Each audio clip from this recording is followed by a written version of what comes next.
Meeting to order. Would all who wish join me in the Pledge of Allegiance? Pledge allegiance to the flag of the United States of America and to the republic for which it stands, one nation, under God, indivisible, with liberty and justice for all.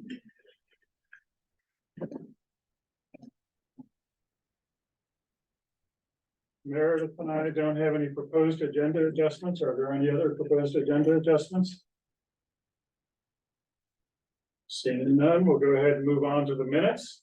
I would make a motion to approve the minutes of March 28th as presented. Is there a second? Second. Any discussion or corrections? Seeing none, we'll go ahead and vote. We're all present physically, so we can vote by hand. All those in favor? Passes 5-0. Next up are warrants. I would make a motion to approve regular warrant 20, payroll warrant 20, ban warrant 36, and fuel warrant 1. Is there a second? Second. Any discussion or questions? So this fuel warrant one, we got in the fuel stabilization. Yeah, so first time obviously, but we had a fuel stabilization reserve. We are spending that down now. Yep, any other questions? All those in favor of approving the warrants?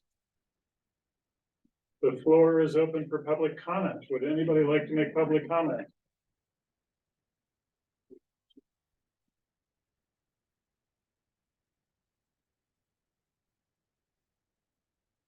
Okay, seeing none, we'll go ahead and move on. But there will be an opportunity at the end of the meeting as well. So next up, acknowledgements. Jake. Nothing. Don't think I have anything either. No. Okay, Kevin? Nothing today. Mark, We've got nothing at this time, thank you. Meredith, I do. But to find them in my stack, one that I know off the top of my head is, we received a grant from, the Witten family for some, stools for the band program. The value is $200, so just like to acknowledge their donation and thank them for that. Further down your agenda, there's a grant that Jess Archer received from Friends of Acadia. A substantial grant, really $5,000 to support the school garden project. So we'll approve it later, but just want to acknowledge it now during this moment. I also want to, last meeting I failed to remember to do this. Jake and Kevin were reelected to their board roles last meeting. I want to say thank you for your service and appreciate you being willing to continue in the roles, and just take a moment to thank everyone, because I know that it's a lot of time that you give in this role, and I'm not sure that I say thank you enough. So thank you to all of you for your service. next up, we have reports. We'll start with Carrie at ASA. All right, good evening. It feels like it's been quite a while since I've given a report, because I'm dialing all the way back to the beginning of March to talk about a few things that have been happening. So we were able to sneak in the annual ASA sledding party. And if you looked at all at my report, you saw some photos of that, which certainly included our wonderful new SRO, Dan Patterson, going down the hill. We all really enjoyed that photo. In fact, I even put it out to staff the next day after it was shared with me, just to give a little smile and see how he is integrating himself into our school community, so children feel comfortable with him, which is wonderful to see. And the month of March was extremely busy with events. We had Read Across America going on. You see a photo in there of some staff dressed up for Storybook Character Day, which was a whole lot of fun to do. We also had the orchestra concert on March 15th, which the students did an amazing job. It's so wonderful to see it being a district-wide orchestra event, to see the progression of how they start at ASA and move up the grades and continue to advance their passion. We also had the district show choir event on March 22nd, again, which was wonderful to see. And it just feels like boom, boom, boom, all the things are happening. And then here coming up this month, in the month of April, we have the K-3 choral concert tomorrow night, which we are all very excited for. As well as Friday night, we have the production of 33 Little Pigs, which we're looking forward to as well. So holy moly. And spring, I don't think is going to lighten up, because we have more stuff coming along in May and June with other events. However, in terms of curriculum and professional work, staff has been continuing to work on their math curriculum with Susan. We had actually staff yesterday and today doing that work, updating those progressions and working on that work, which is also wonderful to see. And staff meetings, Ms. West and I have been trying to really create a mix of activities that focus on staff morale, as well as things that teachers need in terms of professional learning. We had some great feedback on our last staff meeting, where Ms. West came up with a great game for teachers to make some great guesses about one another's favorite things, from their favorite writing instruments to their favorite morning beverages, what type of coffee they drink. It was a lot of fun. And the winning team will receive lunch on Ms. West and I. And then today, actually, our staff meeting, the focus, teachers had the opportunity to select their area of professional learning. So today they had the opportunity to learn more about how to implement the science of reading in their classroom, or connect and learn more about how to support our MLL students here in the building. And then the third option was to also sit and have some dialogue with special education staff around behavior plans, what those look like, how to best implement them and support those students in their particular settings. So we certainly have been busy, and I'm going to just end with one final quick note, which Ms. West probably will not be happy with me about. However, last week, she found out that she was awarded the Outstanding Student in the Graduate School for the Masters in Educational Leadership program. Yes, very, very exciting. We're very proud of her to achieve that honor, and as well as she's been taking on this new role this year. So she certainly has been working hard, and we appreciate her and are very proud of her. Thank you. Any questions? I had one question down in your student achievement. You're talking about the SEL screening results and the at-risk. Looks like it adds up to 28%, whereas the norm is about 20%. Do you feel like that's just part of what we're seeing with the COVID kind of aftermath, or do you feel like that's just noise, or what do you think's up with that? Sure. Thank you for asking that question, Brian. I was actually reviewing that data with the ASA staff today at the start of our staff meeting when we were doing some updates.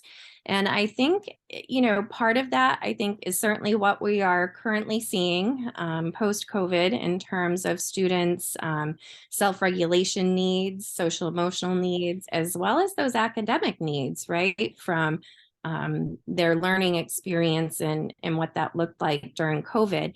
And obviously, this is my first year here, so I'm not quite sure what that data might have looked like previously.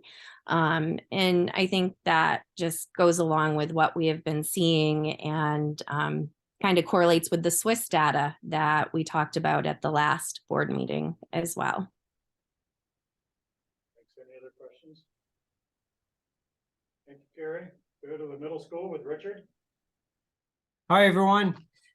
It definitely feels like spring here at OMS with we're having a ramp up in field trips in collaboration with taking advantage of some of the resources right in our own community here at the University of Maine. Our sixth graders visited on Monday for Archaeology Day and at the planetarium.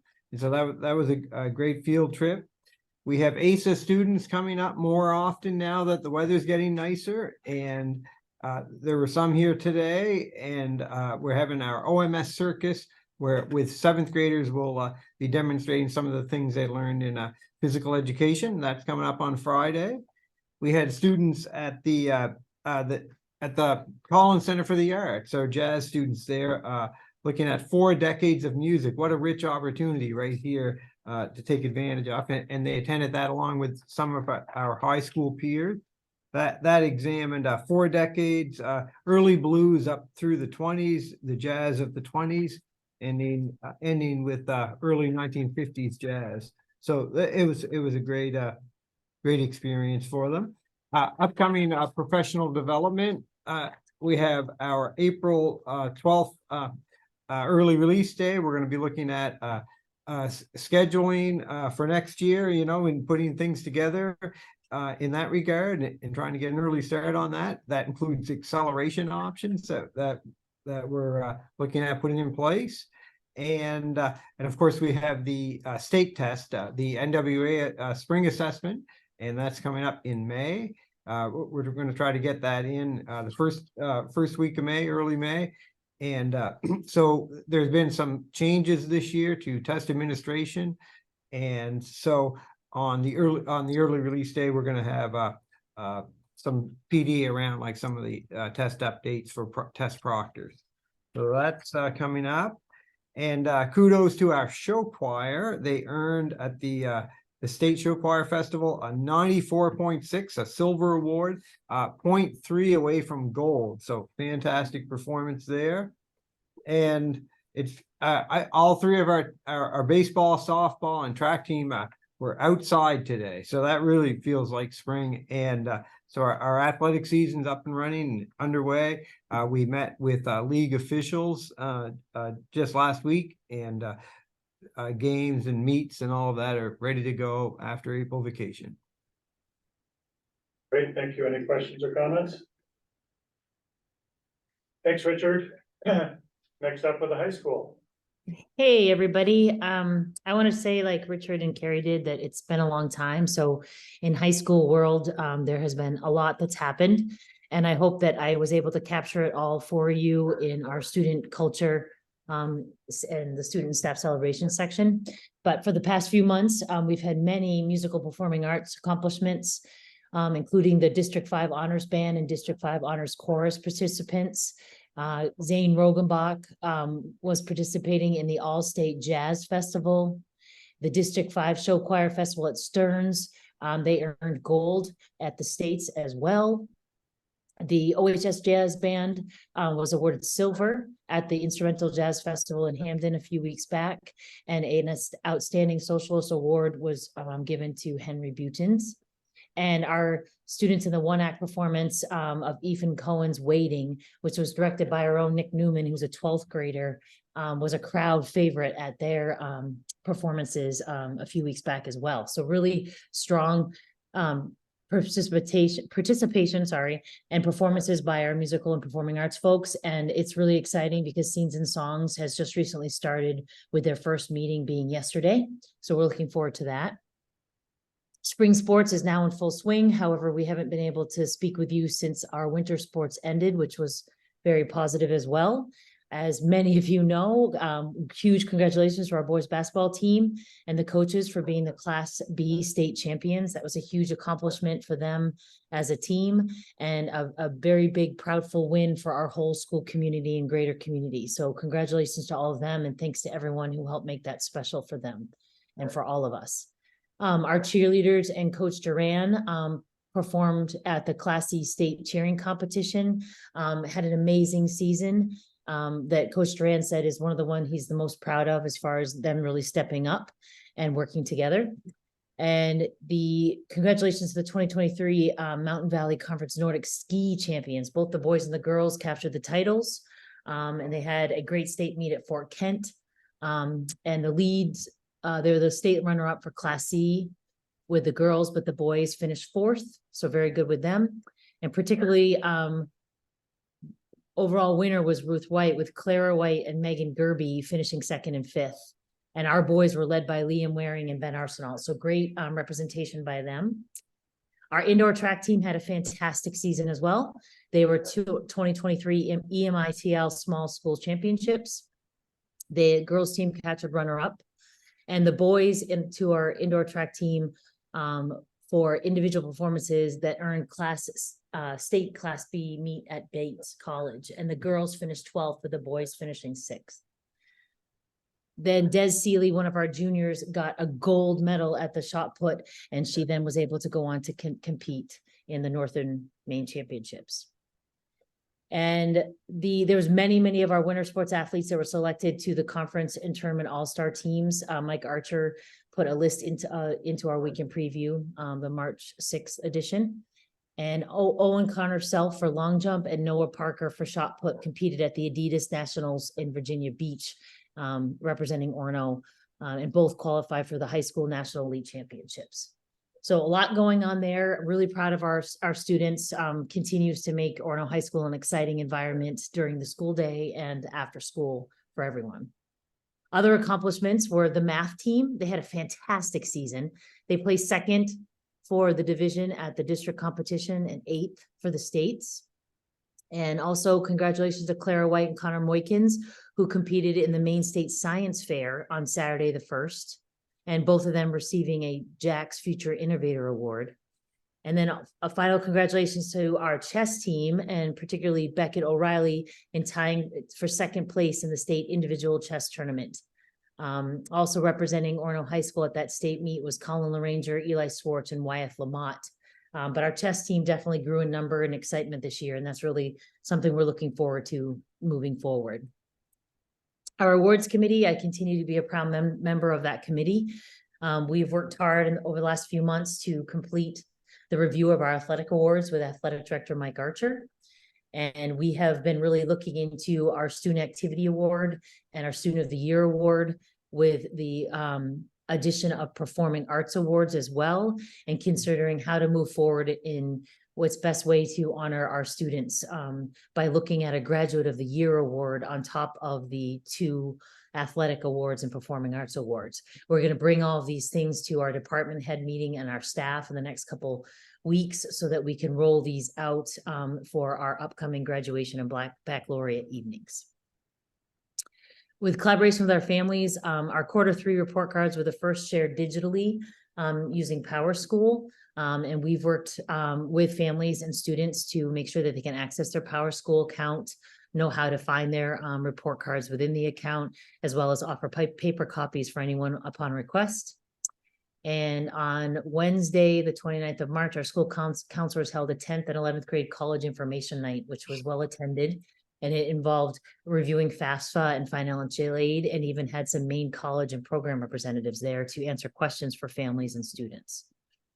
And then on Thursday, Ms. Diamond and I had the pleasure of joining our school counselors in a 9th grade registration night, which is our first in person since pre-COVID.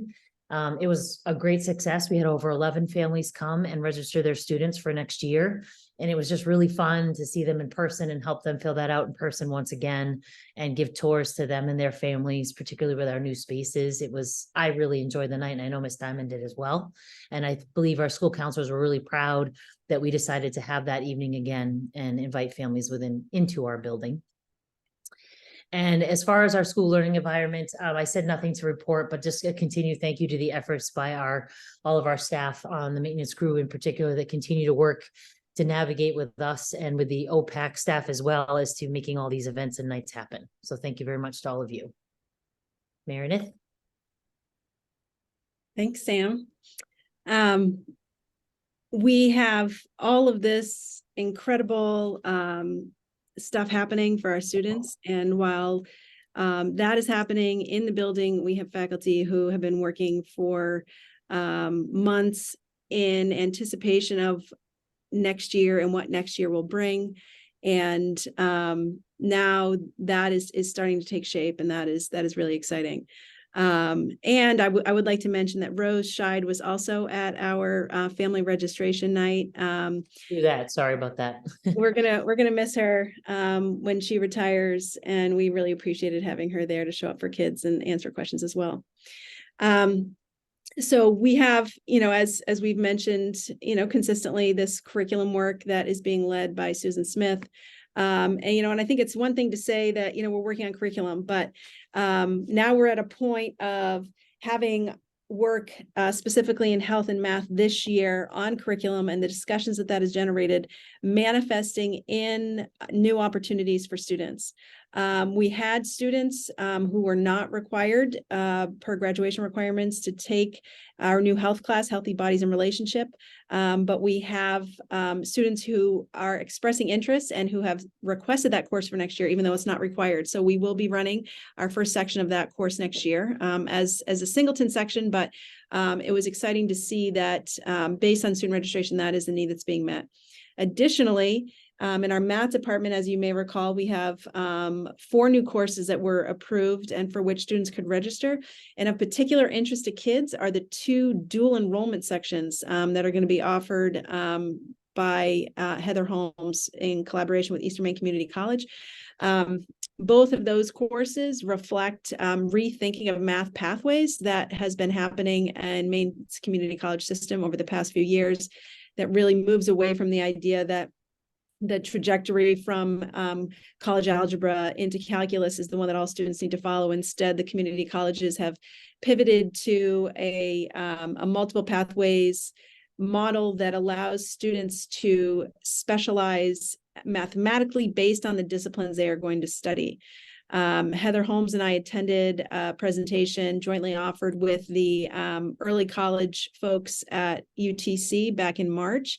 And it was really validating to see the ways in which the questions that early college is asking of high schools, it was validating to see how many of those are being answered here already. And that was additionally validated by student interest. We had 27 students who said that they want to take technical math next year, and 18 students who said they wanted to take college algebra.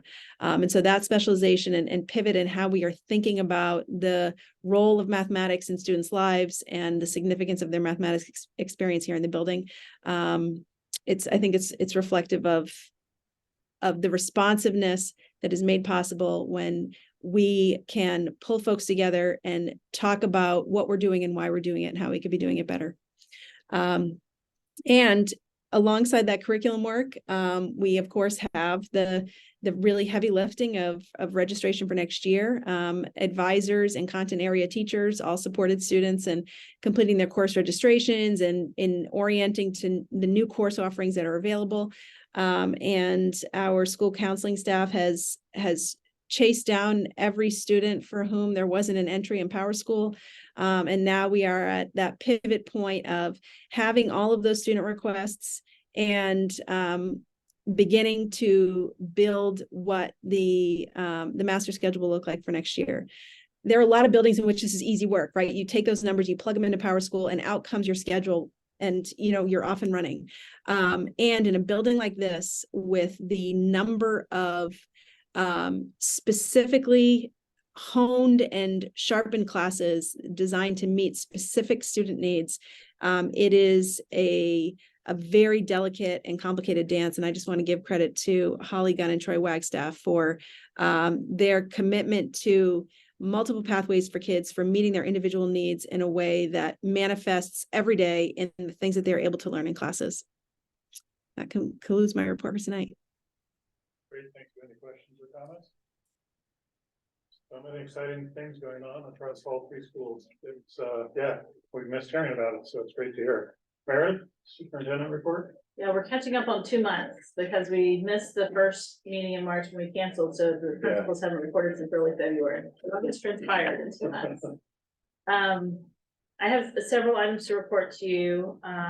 First, listed on the agenda, I wanted to give an update on the progress in working on a cooperative agreement that started with us talking with Old Town about how we might join together with a swimming co-op.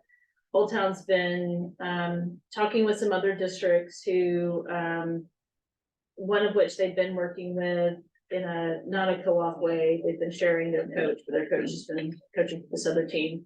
And then some other districts, because we decided we wanted to reach out and see if there were other districts that might want to be a part of a cooperative group. Kind of inspired by the idea, the model that the hockey cooperative that was started this year, to think of a way to try to make this a sustainable co-op over time that has, multiple schools in it. So I think right now there are 4 to 5 schools that are interested in a co-op, and we've asked Mike Archer and Jeremy Biscuit, Jeremy is the Old Town athletic director, to work on developing a model for how this might work, because they know the NPA guidelines best and how co-ops work.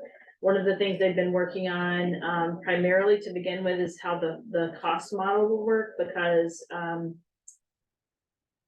I think that's important for the range of, one district might have 2 swimmers, another district might have 20 swimmers, and I think the cost doesn't need to look the same for those districts. And so they've been working on that model and have presented Matt Sear and myself with an idea. And I think it's a fine idea for how to propose a costing model. So I think, we're down to kind of trying to figure out the details to get an actual co-op agreement started. But we have budgeted for this. We left the amount in the budget that we had the year before for swimming. But this current year, we ended up diverting that to the hockey program. So for next year, we added the girls hockey program and left the money in the budget that we previously had for the shared swimming program that we had with Old Town. So it's moving forward. I would hope that before we convene for the summer that we'll have an agreement.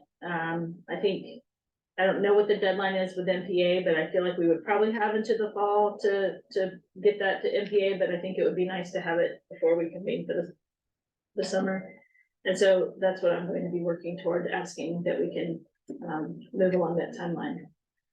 So Matt and I are going to meet in the next week or so to, see if we can give Mike and Jeremy kind of final feedback on what they've decided so far to start working on an agreement. I think we might want to make sure to nail down that deadline or deadlines for the MPA. Yeah. I think it's usually at least 5 months ahead of the season. So if we're looking at a winter sport, which swimming is, it's probably sometime during the summer. Which would mean, if I'm right, I'm sure Mike knows this better than I do, but I'm pretty sure we're looking in that range, which would mean we probably need to act on it before. Yeah, good point. Yeah, I'll ask Mike that question. I'm sure he knows where to find it right away. No, I'm if he sure doesn't you already know, know. I just don't want to make sure we don't miss that deadline. For sure. So, they're thinking of, it's gonna be a brand new cooperative. It's not gonna be, swimming under OTO like we've had, other OTO, the hockey, cooperative. I think it will be some kind of new cooperative that will be kind of a fresh reset, since there'll be so many districts. And I think it's a model that regionally we should consider for some other, sports. We have 6 students this spring playing lacrosse in other districts. They've just taken, our students because we don't offer that. I know we have students coming up who are interested in wrestling. We have students right now doing downhill with other districts. So, I think developing regional models so that, students can have these opportunities, and we don't just have to rely on someone to pick them up and agree to take them would be a nice model regionally for also, cost savings, because it would be difficult for us to add those programs ourselves. And so I'll keep you updated, and I will definitely check on the deadline for MPA for co-op. Filing for a co-op. I want to announce a couple of, one retirement, one resignation. We received a retirement notice from Joe Cressy. Joe is an ed tech at ASA in the Title I program. Really sad to see her leave us, but happy for her. And we will be advertising for that position right away. We had a resignation from an ed tech in the middle school. Rob Saintard is moving on to another district, and we're sad to see him go as well. He also coached for us in football, so I made that announcement to those students last week, that he has an opportunity that he couldn't pass up. So we're happy for him. It's a big loss for us. Congratulations. Yeah. You did a great job. For sure. He's accepting the head football coach job at Hammond Academy, and we'll be working there. I copied board members on the email I sent to staff. I just want to, let everyone know in case folks are listening, that we did hire a auditorium manager. Scout Huff started last week. What's today? Or last week. Yeah, today's Tuesday, last week. And has hit the ground running, and we're super excited to have Scout with us. She brings a lot of experience in technical theater work and in that world. And we just feel really positive about having her on board. And she's going to be here for a while and then has to step away to honor a contract she'd already signed for a summer theater assignment, and then she'll be back just after the start of school. So Melissa Barton has agreed to bridge that transition, bridge that gap while she's away. So we're happy that she's able to be here for a while to kind of get grounded before she leaves, and we'll be able to hit the ground running when she comes back early fall. I'm also pleased to report that when we put out for student board reps, we haven't had student board reps since the 1920 school year. And then, with COVID, we didn't advertise and fill them that year. And then for the last 2 years, we've had trouble getting interested students who could commit to the role. So I, took the show on the road and went out to classes and talked to students about it. And we have 6 applicants. We're really excited. Brian and I are going to review applications, and as we did, prior to COVID, either identify finalists or, interview the applicants that we feel like are good fits for the role, and try to have student board reps in place for May. So I know that in the past, this board has really valued having student board representatives here to be a part of your discussions, and I look forward to resuming those roles. And I know Kevin and Noah, I'm not sure if you ever observed that as a viewer of, no, it was before probably you were in the community, but we can talk more about what their role is, but it's, I think, a great kind of step forward again to have students interested and to have students on the horizon to be in these roles. So more to come about that, but we select 2 typically to fill the role. I see a puzzled look. I get it. Is there a reason that, like, it's selected from the top down, who's represented as opposed from the students?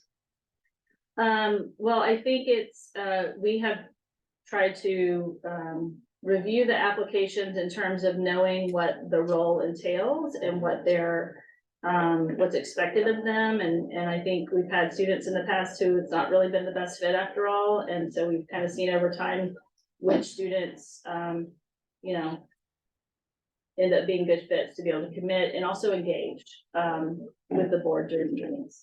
But for sure, one of the interview questions is how they're gonna make sure they're representing their peer students and not just their own opinions. Many of the students have pretty strong ideas they bring on that front. So.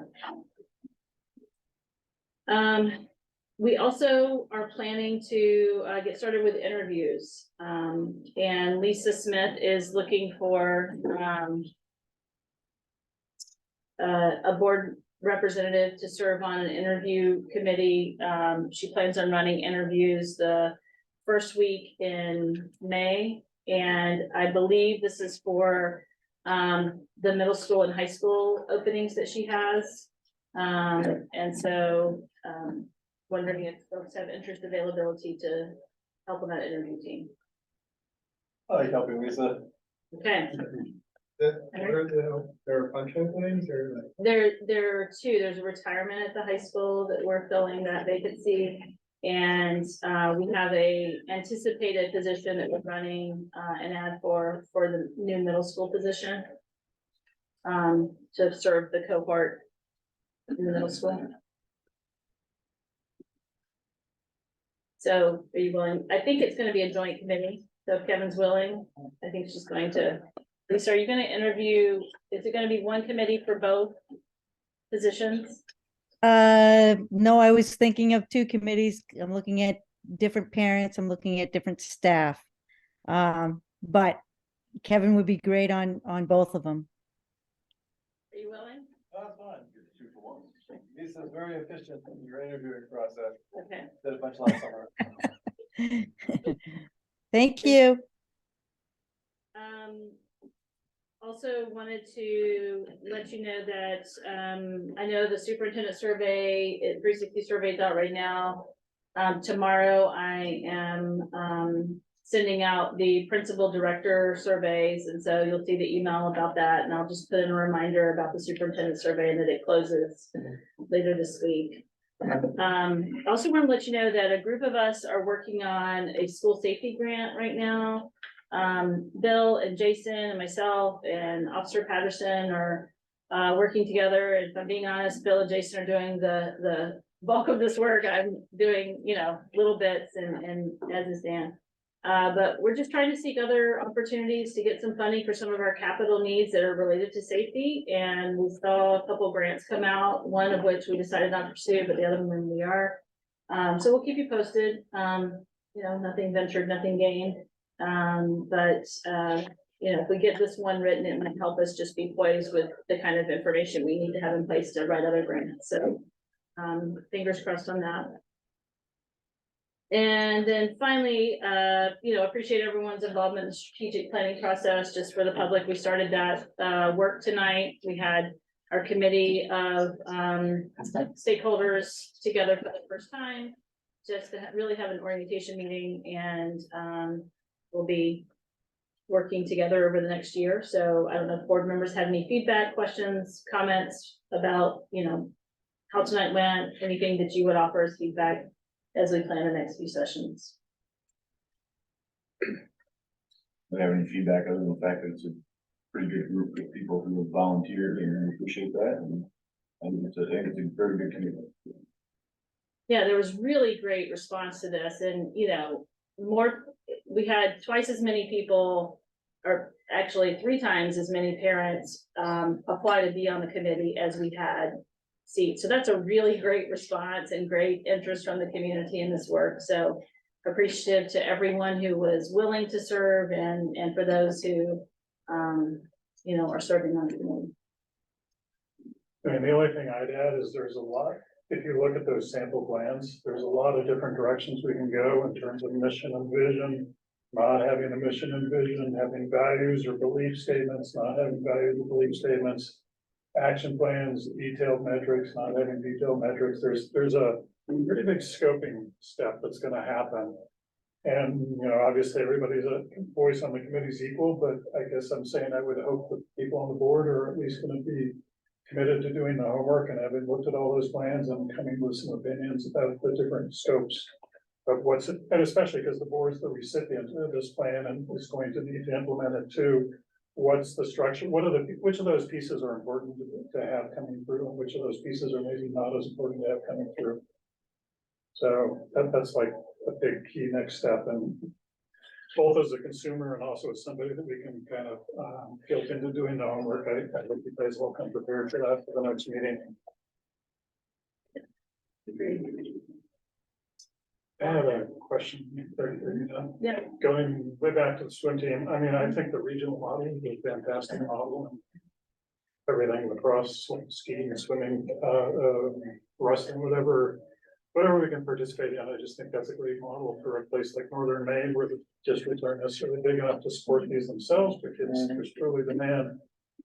Curious if this exists in extracurriculars. I know we don't have the NBA given this formal structure, but I'm thinking in particular speech and debate is a team that's kind of flipped into existence and out of existence. And at the moment, if I recall correctly, it's out of existence, but I always hear about kids who wish it was there.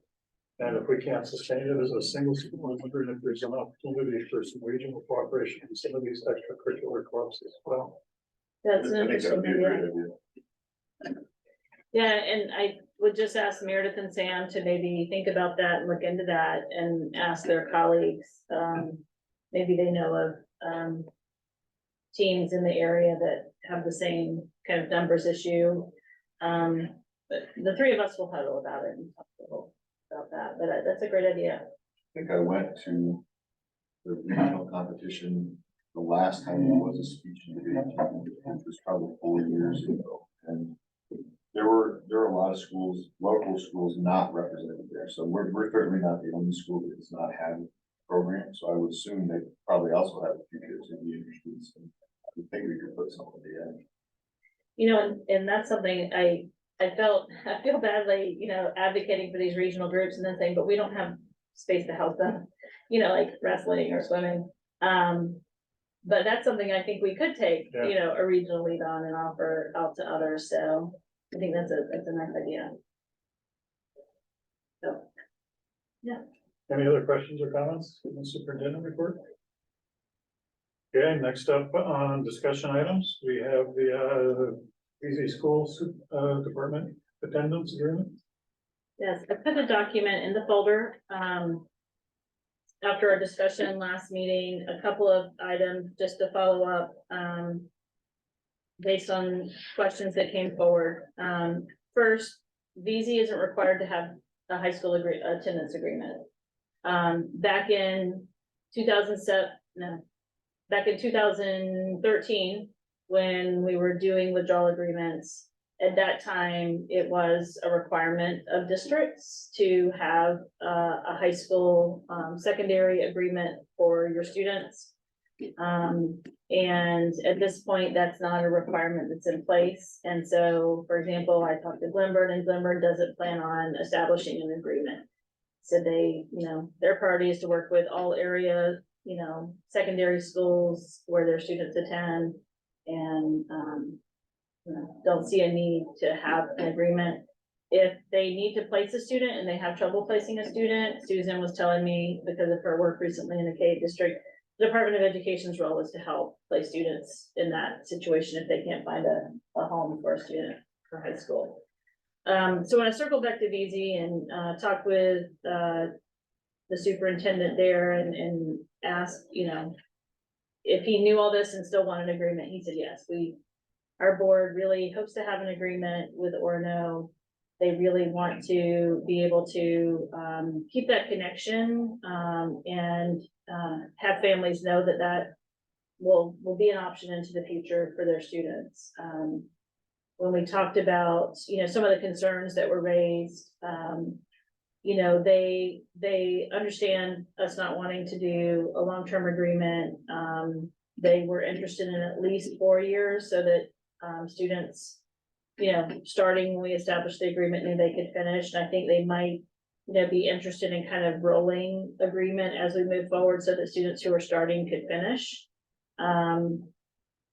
And they also, he also made a good point, and I know this to be true. I think our mind goes to the kind of worst case scenario, the expelled student and having to take that student, but those students do have to fulfill, the terms of return.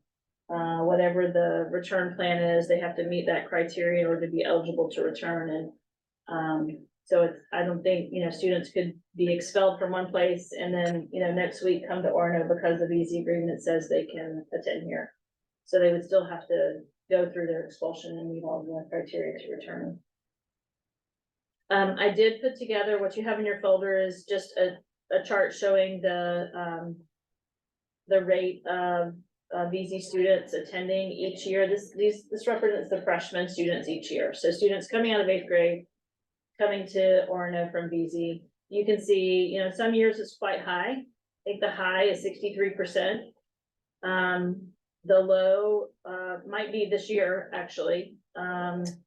Right now we're sitting at 10%. I don't know if that's changed since I put this together. Do we have more than 2 right now? So, on average, you see the average is just under 40%, 39.8. So it's a significant, percentage of their population each year, I think, is coming here.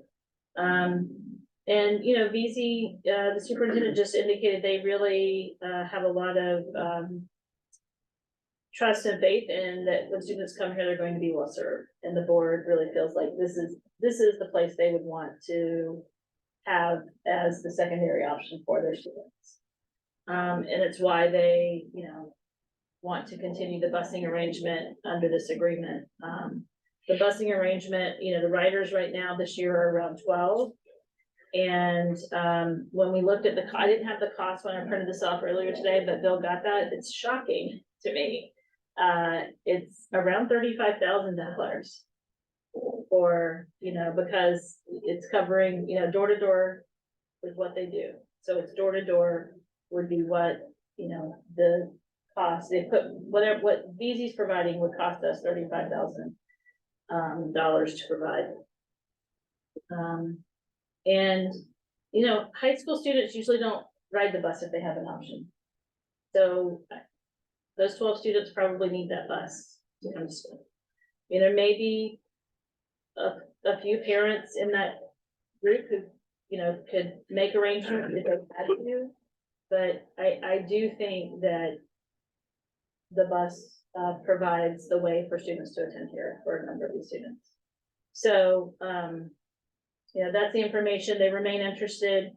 I know that if we didn't do the agreement, they wouldn't be running the bus. That's the agreement. They want to run the bus with the community they're doing this agreement with. So I don't have any other updated information, but wonder if you've had time to think and consider. So this is just a discussion stage, and if there's a contract, we vote to ratify the contract at some future date. I certainly needed to process my feelings from 11 years ago and the demerger. But we're giving something up by guaranteeing to take the student literally the way. We're not talking about the students who just choose to come here. This is the student that no other district would be willing to take. That's what that agreement is about. So I do think we need to get something back, but I'm actually personally, I'm pretty comfortable with the notion that, and obviously we're happy to have easy students as a general principle, all kinds of easy students. Here, they add to the value and the culture and the life, not to mention the financial resources and academic options at the high school. So we're happy to have them. I personally, as long as we kind of couple the contract about them continuing to provide the convenient bus service with this, and as long as we shorten the time frame from 10 years to a 4-year or 5-year rolling window, that's something I think I would be happy to support. Don't know what other board members think. No, I agree. Knowing that they're not required to find an agreement kind of makes things, a little more understandable. Knowing that, over the last 10 years, almost 40% of their students have come here, and knowing that, they're willing to foot the bill for the transportation costs, and, knowing that they're willing to go with a commitment range that's not as great as 10 years, I'm happy to support it as well. Agreed. I'm willing to continue the agreement. I like the idea of a 4-year rolling commitment. 10 would probably be too long for me. I'm amenable for either 4 flat or a 4-year rolling. Well, just that, like, with the 4 year that that you want to reconsider with changing on it, I guess I'm curious. Well, if we sign a 10-year agreement and year 2 and 3, it turns out disastrous for us, it's a long time to have to sit in an agreement that's not working well. Disaster, and what's our disasters? Well, I mean, the disaster again is we're committing to take a student that literally no other district is willing to take, and every district is hungry for money, so it's not like districts turn students in very often. Right, so, I gave it a hypothetical scenario of a student who got expelled for bringing a gun to school. Right, and it was not I forgot it was in my backpack from hunting over the weekend. There are students that, again, this is not a general case. I'm happy to have all of these students of, all different ranges of abilities and interests and things, but they're whatever, that 1 in 10,000 students that we probably wouldn't want to have an Orno, this is committing us to take it. So that's the scenario. I guess I don't understand it. That seems like a one-off kind of, or something that might happen in a rare case that we're not going to be able to, or like when that comes up, it's going to be too late. We're already committed to it, and so we'll roll by and the next 4 years, like it's not going to happen. I guess in a little. You're right, it's not super predictable, but why would we want to commit for 10 years of 4 years in our needs?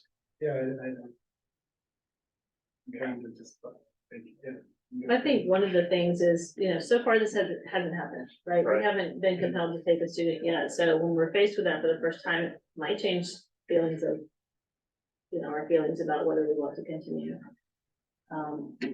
So I think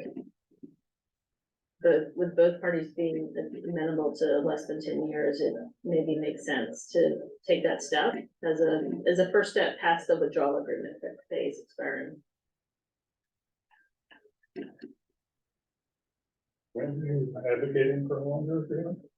No, I'm not. I'm trying to understand why 4 years is any better than 10 years. Like the versus, yeah. Well, I'm not advocating. I'm trying to understand. It doesn't seem like it really saves us from the scenario that we're in. I mean, you're right. I don't think it's irrational. I think it's a political thing. We could have an event in 3 years, right? And we will be stuck because we signed a contract. We'll be stuck for 4 more years. We'll be, and I hate to say this about a kid, but we'll be stuck with that kid, right? But on the other hand, the sentiment in the community could radically change from that one event, right? There's also, there's some rationality behind it, because Meredith just pointed out, if you get a real world experience and it actually happens, that changes people's calculations on it, right? So that gives you the opportunity based on new information to make a different arrangement within a much shorter time period. So I mean, there is some rational basis behind it too. I mean, generally, in general rule of thumb would seem to be to me that if you're not 100% sure that an agreement or arrangement is going to be entirely beneficial to you, you want to commit to it for a shorter period of time than a longer period. That would seem to be relatively common sense.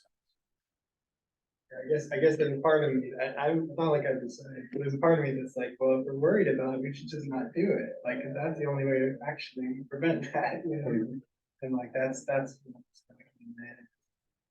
we think it's a realistic thing that might happen, that sounds really terrible, like, that doesn't save us from it. So like, that's. Yeah.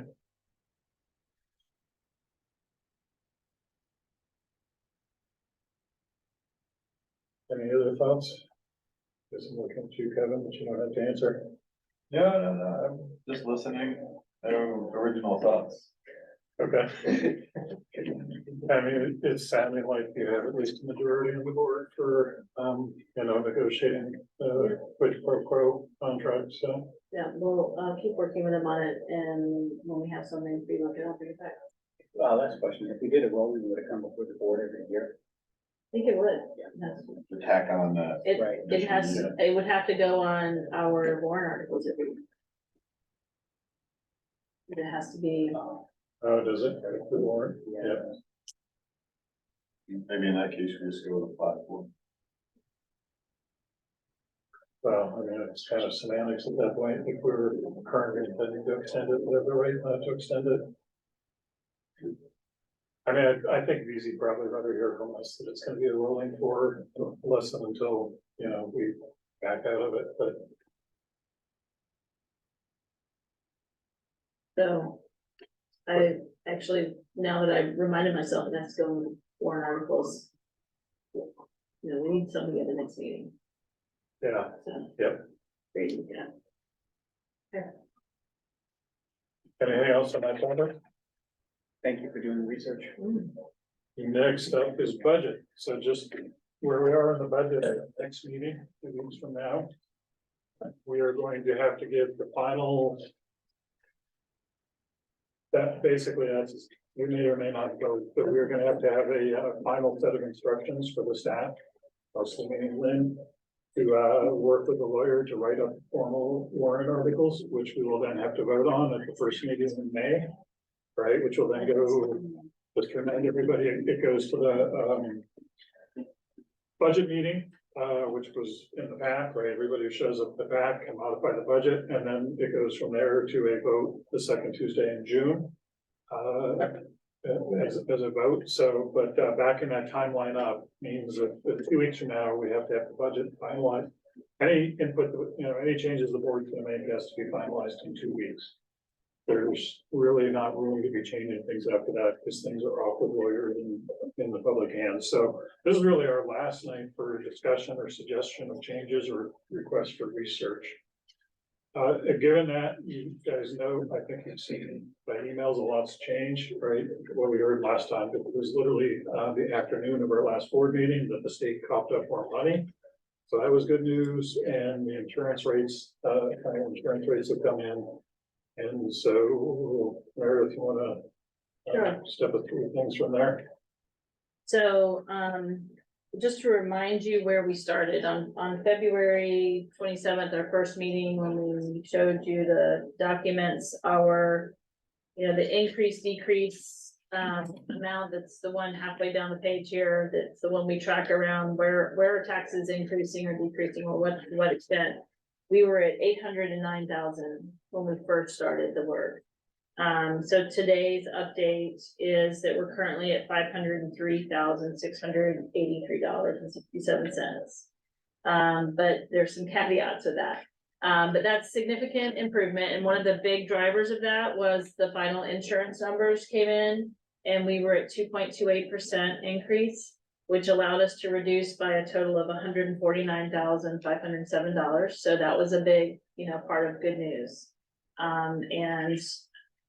Since that time also, there's just been further refining, just the longer we go, the more things are become more in clearer focus, and we're able to refine numbers. Staffing changes, the more we know about that, the more we refine numbers. Elections, just better information about, predicting costs of all kinds. Like Bill locked in this week our diesel price for next year, and so that helped us to sharpen the focus of our numbers around, that, and there are lots of other examples like that. So that's the big picture. Last meeting, I think I'll share.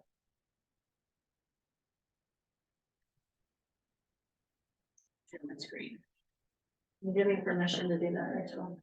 Or I probably have permission already.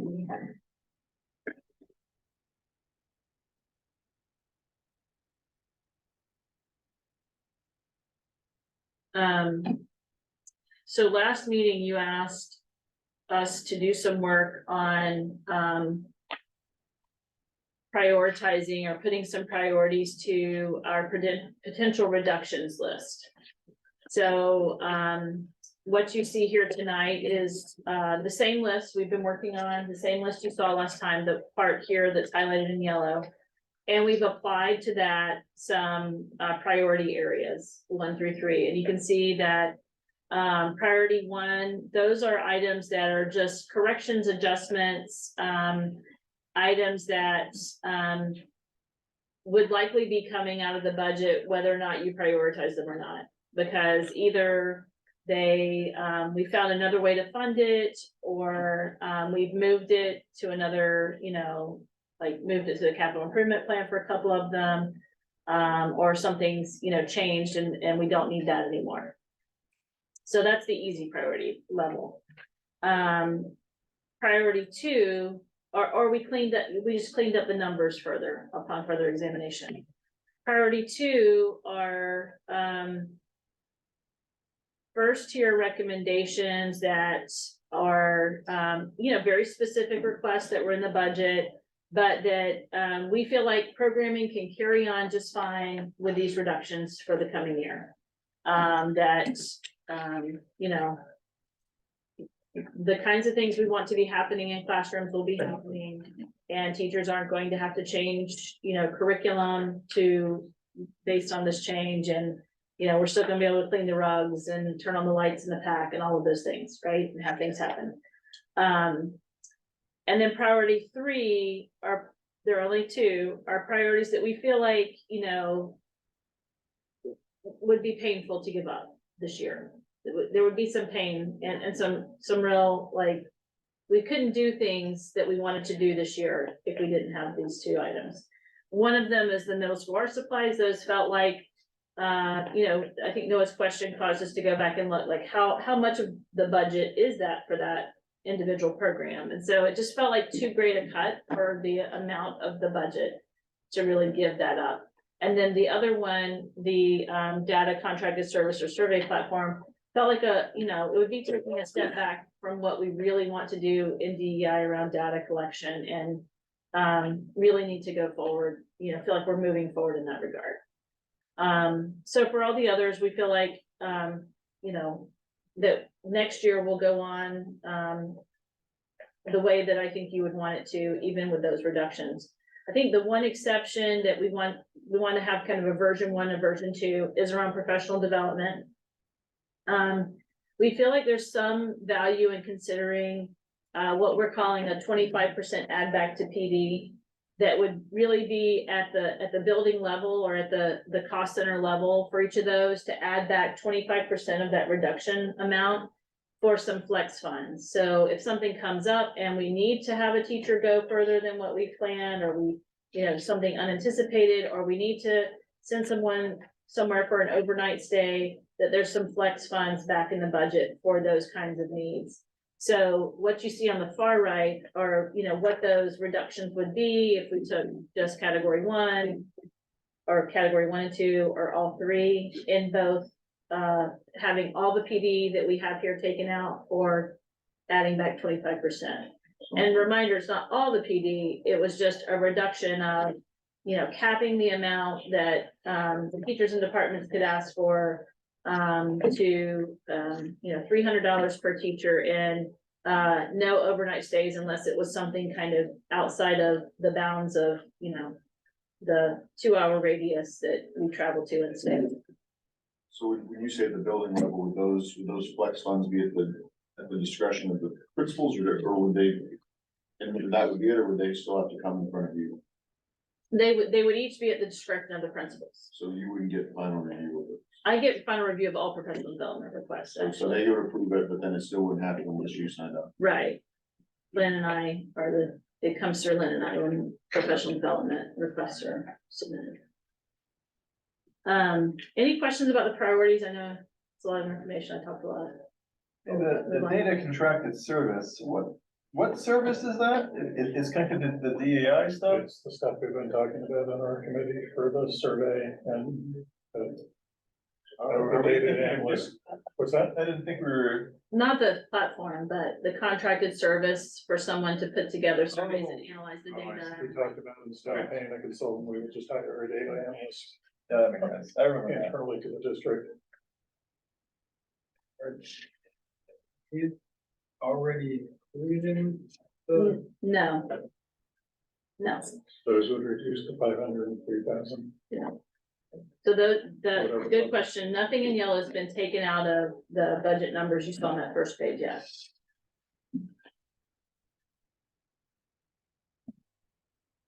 Any other questions before I move on? So nothing in the middle section has changed. The staff reduction ideas are the same as you saw them last meeting. And we remain, you know,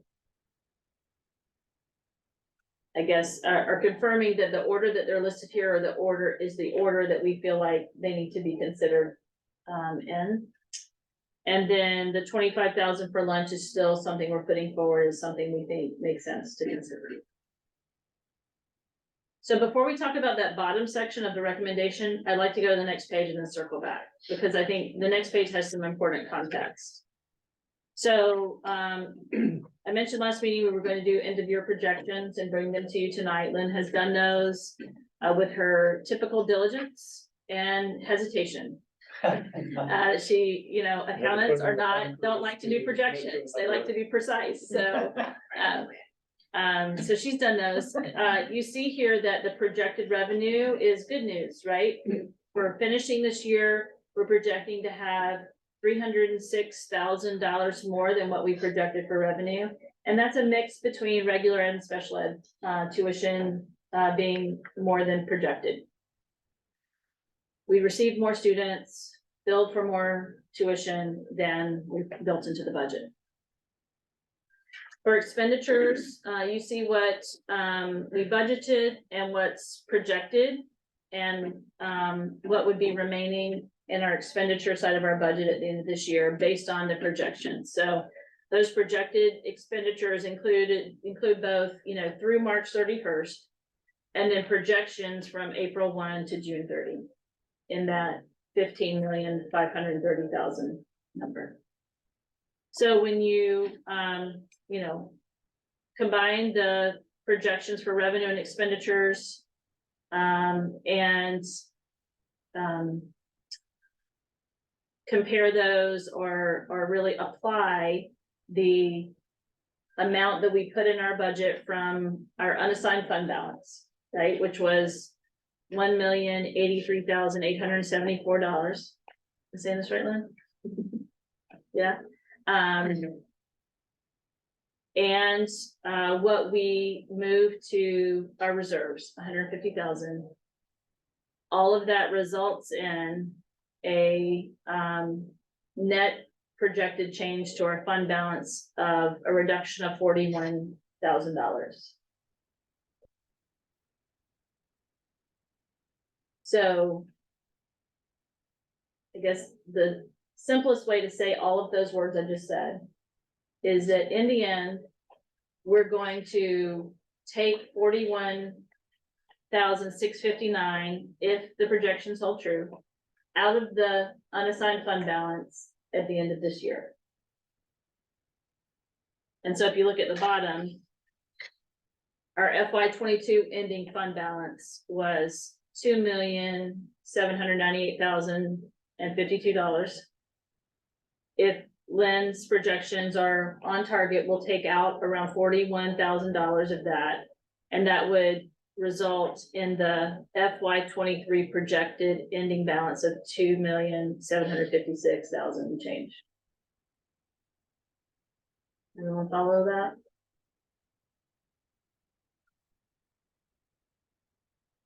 So next year, we know that we have plans to spend $153,000 from that on our last MILTI payment. That'll be our last MILTI payment under the current purchase agreement we are under. This next one actually, it gets confusing because that's what part of my recommendation. I'm going to be recommending when we flip back to the other page that we take 200,000 out of unassigned toward capital reserve. And we have already planned to, on this sheet, unless you change something, to take 829,000 again and put it toward our budget for next year. We've been doing that for the last several years. And you see, if we spent all of that, what the net result would be with the unassigned. Now, you know, we know that, healthy budgets have reserves in them, and typically, what we put in from unassigned, the 829, historically, what we've seen is we usually don't spend that amount. That amount usually cycles back into unassigned, but these other special projects and moving things to reserve typically have an impact to bring that down. Some years it does, and some years it doesn't. This year, it's really not bringing it down that much. It's bringing it down some, $41,000. And so that is why my recommendation, flipping back to the page before, is what it is. To instead of adding 300,000, we've been talking about adding $300,000 to our budget to the capital reserves line. To be able to, in the end, have $500,000 total to go to capital improvement.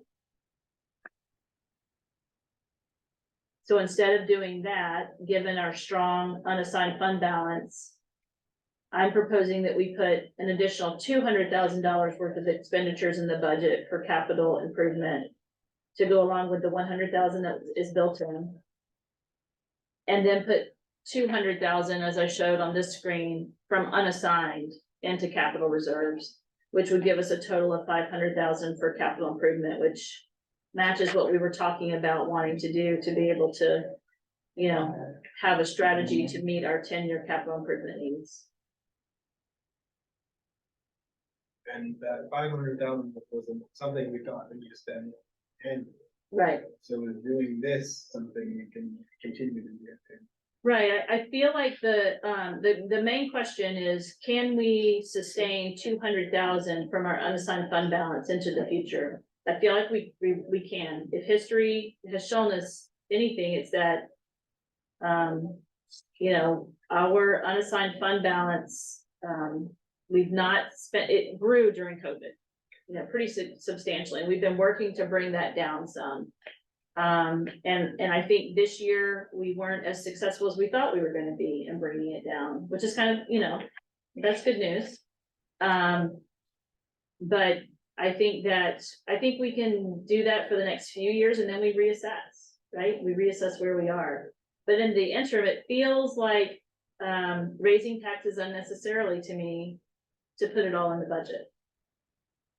So that's why I'm recommending we do 200,000 out of unassigned and put the other 200,000 in the budget to go with the 100,000 that's been in the budget. Yeah, I mean, I guess I would answer that pretty similarly, that we can sustain it for several years, that's 3 years or 4 years, just based on how high the reserve fund has gotten. And so much can change in 3 or 4 years. I have a very hard time projecting that far out. But among other things, the one thing we do know is our bond payments are, will they peak next year, or will they 2 years from now? I think they peak in 26, 27. Okay, yeah, so 2 years from this Do you budget, remember? so if we can, you know, be taking out of here for, you know, 3 or 4 years after that point, we're gonna start to have a window where our bond payments coming back down. And, you know, it's not just, who can budget 3 years from now, let's just take care of the next 3 years and throw things to the wind. It's actually, there is, you know, a deterministic guaranteed reason why we're gonna start to see money coming back on the table 3 or 4 years out. And so when you look at how high that number is historically, and Jake and Mark, you know, we've been trying to bring that number down for pretty much as long as we've been on the board, right? 7, 8 years, we've been talking about how we don't want to have money sitting in the bank when we're taking money from taxpayers. We want to have enough money in the bank to cover our contingency costs, but not, more than we need to cover our contingency costs, because that means we're overtaxing taxpayers.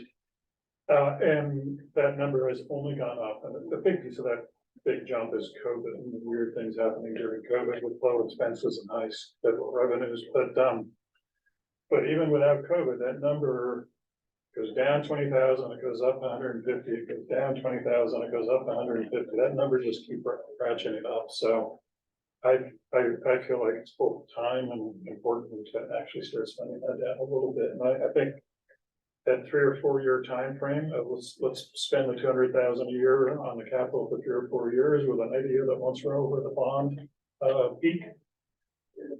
But again, the bonds are not like home mortgages where you pay the same amount every month for 30 years. You pay the same principal every year and the interest starts to drop. So the amount we pay will drop every year for the next 20 years after that bond goes out. I think it's 17 years we still have on the bonds after that peak. And so that's going to go down and we'll free up more and more money. So I really feel like it's a responsible plan. We have too big a balance, spend it down for several years, 3 or 4 years, and then switch over to starting to capture the savings from the bond going down.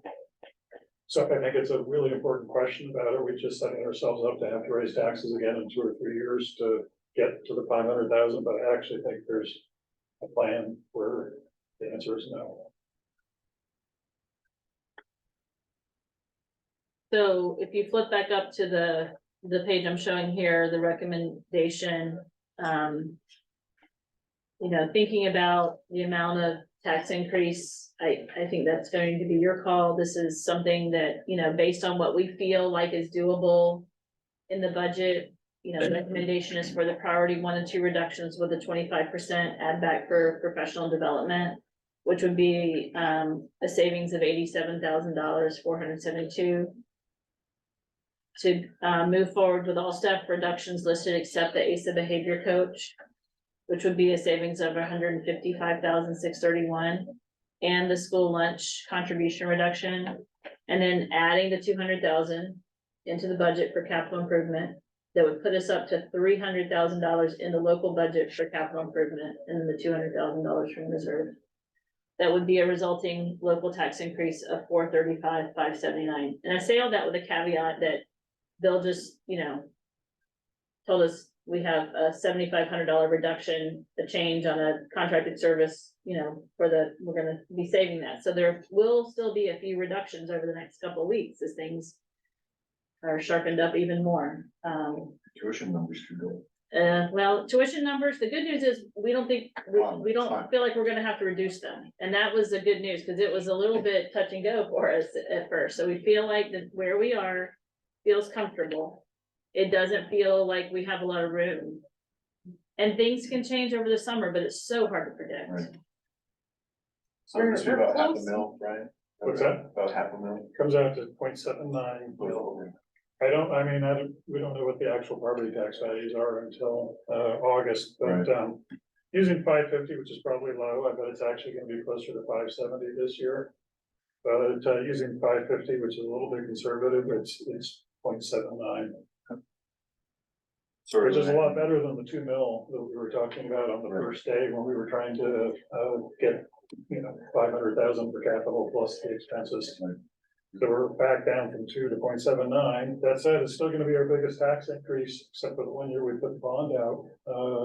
In certainly my history in the last 12 or 13 years of this district. So biggest tax increase since the merger back in 2009, 10, whatever that was. So it's much smaller than we're seeing coming out of a lot of other districts at this point. Absolutely, other districts. I think Bangor just had I don't want to put wrong numbers out, but they just passed their budget. And it was It was a massive. It was a massive increase, both as a percentage and as a mill increase. Portland's too. Yeah. Obviously a different kettle of fish, but. And on my list are with business managers, people are asking that question. And it's all over. I mean, the percent increase, they're asking budget percent increase and town percent increase. And I mean, I've seen, even pretty locally 15%. Yeah, from what I've seen, this will put us on the far lowest and of what I've seen so far. I mean, there's 2 numbers I always try and manage our budget to. One is We have much less control over revenue because so much of it comes from the state. So I always try and look at our expenses.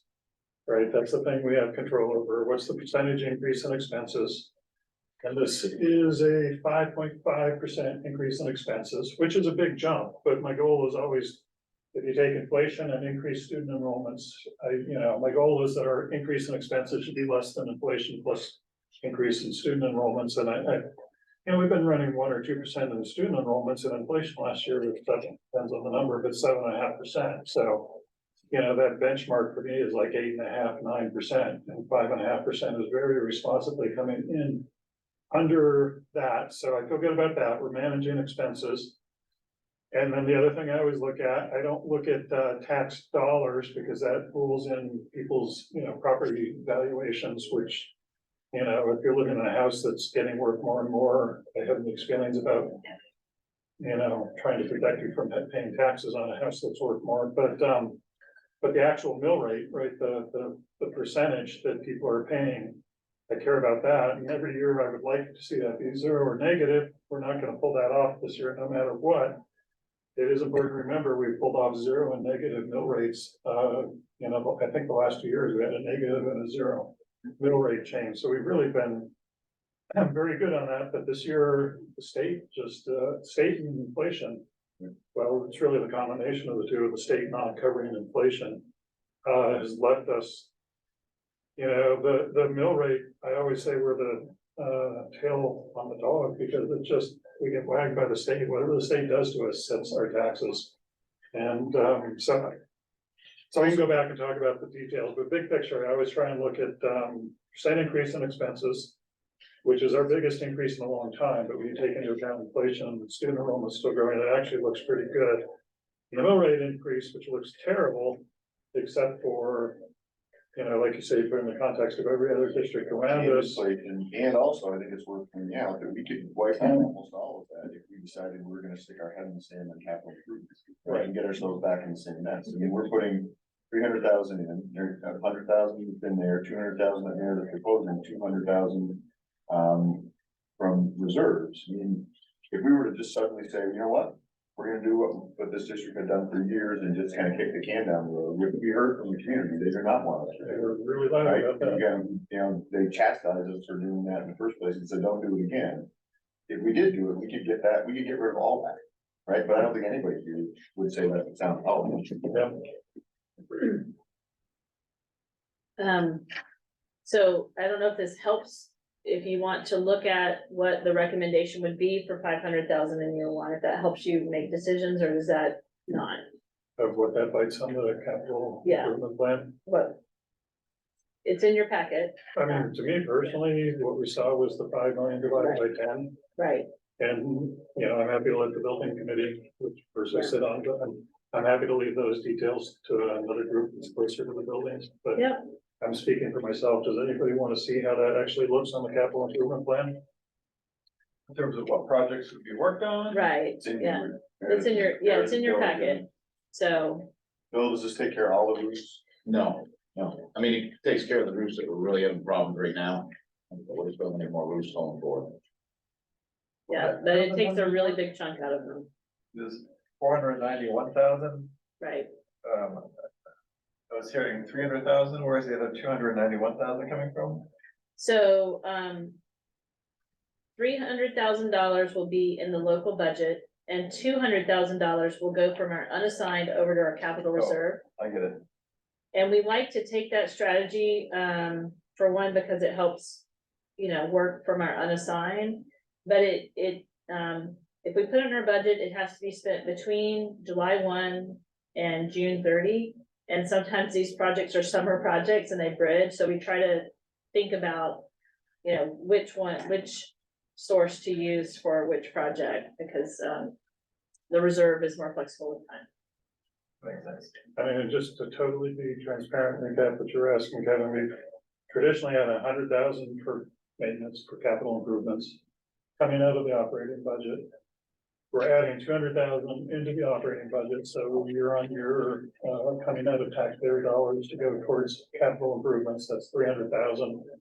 And then 200,000 coming out of our bank balance, our unassigned, for for at least the next 3-ish, 4-ish years, and then we start to transition off of that as our bond payments start to come down. And as our capital, as our unassigned balance starts to come back into a place that's more comfortable. So it's sounding like we could spend $500,000 a year on capital improvement for the next 3 or 4 years. Taking the temperatures we go along, depending on the bond payments. Yeah, I would think that that's a safe assumption, and if it turns out to not be, then we can adjust. Based on the past, I don't know, 8 or 9 years, it certainly seems like that, to me, that seems like a safe. I don't think we've ever taken, as much as we have tried and said, well, let's spend on multi, let's buy trucks, let's do this out of the capital reserve. I don't think we've ever taken more than 50,000 drawn down the capital reserve, more than 50. I have that on another Okay. document, I don't wanna. But last year we did, but we also brought stuff from reserves. Right. And we're always capable, it's always one time stuff, you know, it's not like we're putting ourselves in a bad spot in the future, funding something that's gonna be ongoing, and it's all one time stuff. Right, putting teacher salaries or books on capital reserves, not a good move, we've always avoided that. But Yeah. it's always, well, I mean, we have done books one time, it was like a really big textbook purchase, but. You know, recurring expenses like supplies, copier paper, teacher salaries. And it just keeps going up, I mean, that's the history, is it just keeps going up. And at some point, well, you know, I think the 3% is kicking back in, right? We're supposed to only have 3% of our budget, which is 450,000 on our unassigned balance. And we've heard from our We're not going. auditor that that's not responsible, we're not going there. Going there. We're just gonna keep every year having a plan to pretend we're trying to get there. But $3 million sitting in our unassigned balance is just, Yeah, that's way too much. It's been like 1.5 most of the time I was on the board. right. It's really kind of blown up with COVID and. So I want to add 2 more things just as possibilities to think about as you consider the big picture. So Lynn and I were talking about, are there any other, like thinking about the one-time purchase, are there any things that we would say if you wanted to spend more out of unassigned? These are some things that you might consider. First, we're going to be we're projecting, so fuel stabilization is what I'm talking about here. We added money to fuel stabilization in this current budget year and are planning on using that. At the start of the year, our fuel stabilization account was 128,000 and like 0.5, like about. And because we added 50,000 to it to get it there. Prior to that, it was what, 78,000, I think. This year we're projecting we're going to use 87,750 of that. So that'll bring that balance down to 40,000. So one thing you might want to consider is, do we want to replenish fuel stabilization and boost it back up to around 75,000, which is where it was sitting before we approached this year. This year, though, we've built in to the budget what we've seen for, you know, fuel consumption and numbers this year.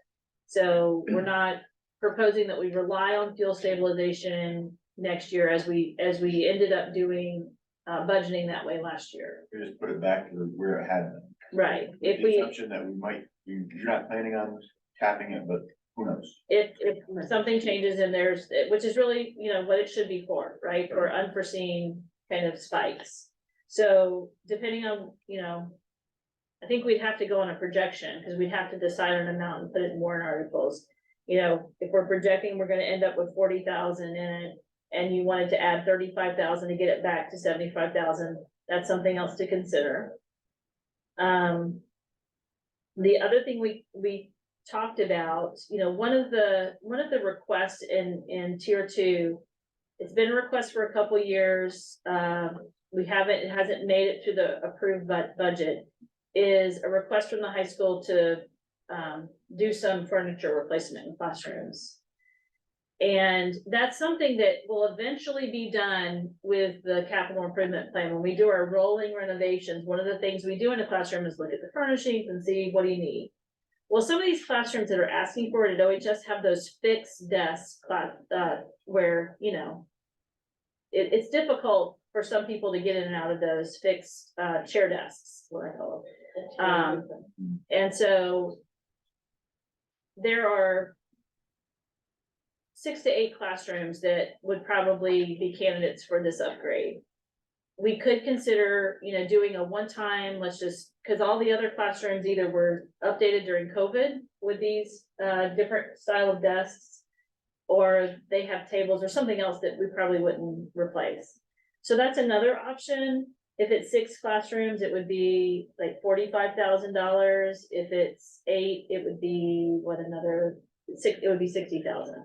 So that's just another option. If we want to, jump ahead and use some of our unassigned, jump ahead on some projects, because I think some of these classrooms that are asking for them are gonna be pretty far down the rolling renovation list, because other than furnishings are really not the higher priority areas, some of them, particularly the teacher that keeps asking for them. In that space, it's just not a space that's one of the highest priority spaces in the high school. And I think furnishings affect classroom practice. With desks and chairs that are attached together. I know when I teach at university, those rooms are a pain to do all kinds of things in. And if you have the ability to move flat desks that things don't roll off from separately from chairs, you can do different things more easily.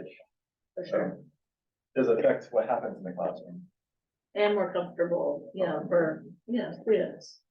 I was gonna say, sitting on the OEF, there's always grant requests from teachers to improve the desks, and many of them are more innovative with, bouncy balls or something like that, but seating is something teachers think a lot about. Yeah. And the OEF usually says, you really need to go to the Yeah. school budget for that. Yep, that's not something the OEF has supported. I personally could support, especially doing 50,000 on the fuel stabilization to get us back up into the high 5 figures. And the 10,000 for the desk, I guess that doesn't really matter, but will we do that through capital improvements? So it would come. Well, if we're doing one classroom, it's 7,500. Okay, But if we do 6 to 8, which is all of them, it would be either 45,000 or 60,000. So. yeah, I could support that too. The other thing I'm wondering, I don't want to shove money in a place where there's not a demand, but I think the middle school with some understandability is increasingly feeling forgotten. And there's a strategic reason behind that, and I think people understand that. But anything we do to improve the physical building is gonna hurt us in the evaluation down the road. But I wonder if there's a way to put some money into that school that's gonna make it look and feel brighter, that's not actually affecting the physical building. Well, one of our biggest expenditures in next year's capital improvement plans is the middle school roof. But nobody's gonna feel that. Well, I don't know, I know, but it's a really big investment It is. in that space, and I don't think it will not be appreciated. I mean, there are people there who, are seeing these leaks and are concerned about them, or wondering what our plan is for addressing it, because they've heard us say we're, hoping to apply for, state money for that, but that's not a small investment in the middle school. People generally like to get rid of buckets.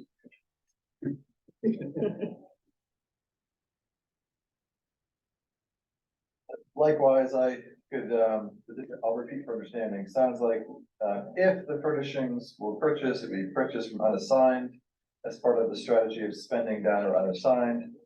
And then fuel stabilization, like Brian said something about maybe another fund. I'm also in favor of making sure we've got money to keep things.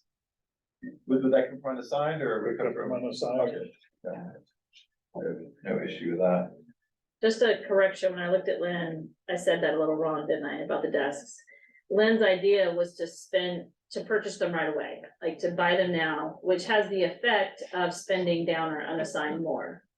Because it means that 41,000 would be more like, 100,000 coming out of unassigned. If we went ahead and bought the desks, this week. And it will drive up our expenses for next year's budget, Right. which is. Yep. And it just helps the rolling over thing. We're gonna Right. hit it. We're gonna hit it. It's just the amount that we're gonna hit it, so it would Yeah. increase. And that wouldn't cause our expenditures to go over our total expenditure, so. Not even in the cost center, so it wouldn't be a problem. to just do it this year. The Yeah. biggest problem would be getting on it, getting them ordered, getting them here, and, Have to get them ordered by June 30th. yeah, they gotta be here and paid for by June 30th, so. Right. We gotta find somebody that can get them here quickly. Yeah, I like that idea. Okay, so this is like the board's chance to make pretty much final decisions. It'll be final next time, but I always like to see the numbers that we're gonna vote on, actually on paper. So if we want to do that, tonight's like the final night to make changes. The levers that we have are pretty much the things sitting on this paper with the yellow, right? We have the administration recommendation. If we could cut more, we could cut less, we could cut them out of the, the top yellow stuff. We could cut more or less out of positions. I haven't heard anybody suggesting we don't do the lunch thing this year, and we could take, more or less out of the unassigned budget. Personally, I'm pretty happy with the administrative recommendations, and then going ahead and taking an extra 50 for fuel and an extra 50 for furniture. And that accomplishes a lot of goals. It gets us to 500,000, it gets us to a sustainable story on capital improvements. And it has a very, strong expense increase story. Again, a large number, 5.5, but relative to inflation. Student enrollment increases, it's actually well below that. The mill rate is the thing I'm least happy about, but that's what the state did to us. I don't know anywhere to put it, and we've been very responsible. We had a 0 and a negative, if my memory serves me, for the last two. Unlike the town, 2 years ago, when the state gave us a huge jump in money from the state, we actually gave that back to the taxpayers. So I'm really happy with the administrator recommendations. I think it's the right level of scale backs. And to be clear, none of these are layoffs of staff or going proposed increases or taking advantage of retirements, but the proposed cutbacks, and I think we should get the unassigned down. So 200,000 plus 50,000 plus 50,000. But what do other people think? I agree, yeah. And to what Mark said earlier, yeah, we may not like the mill increase, but we seem to be playing the hand we've been dealt better than others around us.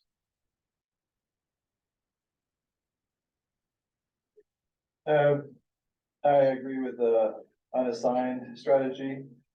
I will throw out, since we're discussing, and my numbers could be a little off here, I'm still getting used to mill rates. But it sounds like the difference between the admin recommendation and tossing in a lot of those priority twos is a couple dollars a month for that hypothetical 200,000 whatever dollar household. And so in terms of, and not necessarily everything, I mean, the argument's been made to not buy a rake machine or whatever, but there's some field trip stuff in here, and that sounds like it affects learning. So for the price of $1, $2 a month on average, seems like a small price to ask somebody who has a $200,000 home to pay to have a school with a few more. It seems like a small thing, so I don't know how people feel about that. Yeah, I mean, your math's basically right. It'd be about a tenth of a mil for 50,000. So that's on $175,000 home, which is close to the median home. That would be $15 a year in taxes. I'm really sensitive to people. $15 a year, you can sell that as less than a cup of coffee a month, but people are really sensitive to their taxes going up and really notice. So I don't know. I mean, you're right. On one hand, it is small potatoes. But on the other hand, I kind of trust our administrators to have gone through and taken out cuts that are, reasonable and sustainable. So I don't have a super strong opinion on that. I mean, the reality is a lot of what we actually have control over is small potatoes compared to the entire budget, right? So it's a bunch of small potatoes that add up to Salaries, energy, and a bunch of small potatoes is what we have. Yep. And we only have control of small potatoes. Yeah. We're putting $500,000 into big potato building, right? Like, Sure. I guess I'm on the, again, I mean, I appreciate the looking and I trust, none of these are big percentages of the overall thing. I'm in the camp, but I would fund those little things and kind of adds up overall, the things that, you know, it seemed like it would add to what we're doing, but I don't know. It's not a better name. And like in a special ed teacher, even that position, like we heard that they can make it work, but it sounded painful. Like, you know, I'm all for funding things that we're in a place that it sounds like, at least relative to other schools around, we're doing pretty good. Well, more, I guess I had one question on the lunch. So if it ended up being more expensive, we're still like, They have their own bank balance, which doesn't show up on our bank balance.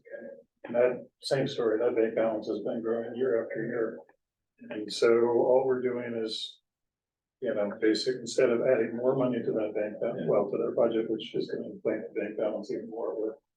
Right now, they're standing alone, so, you know, it's not going to affect the bank balance. Actually, they're still going to have a big bank balance. We're still adding money, there's adding. Right.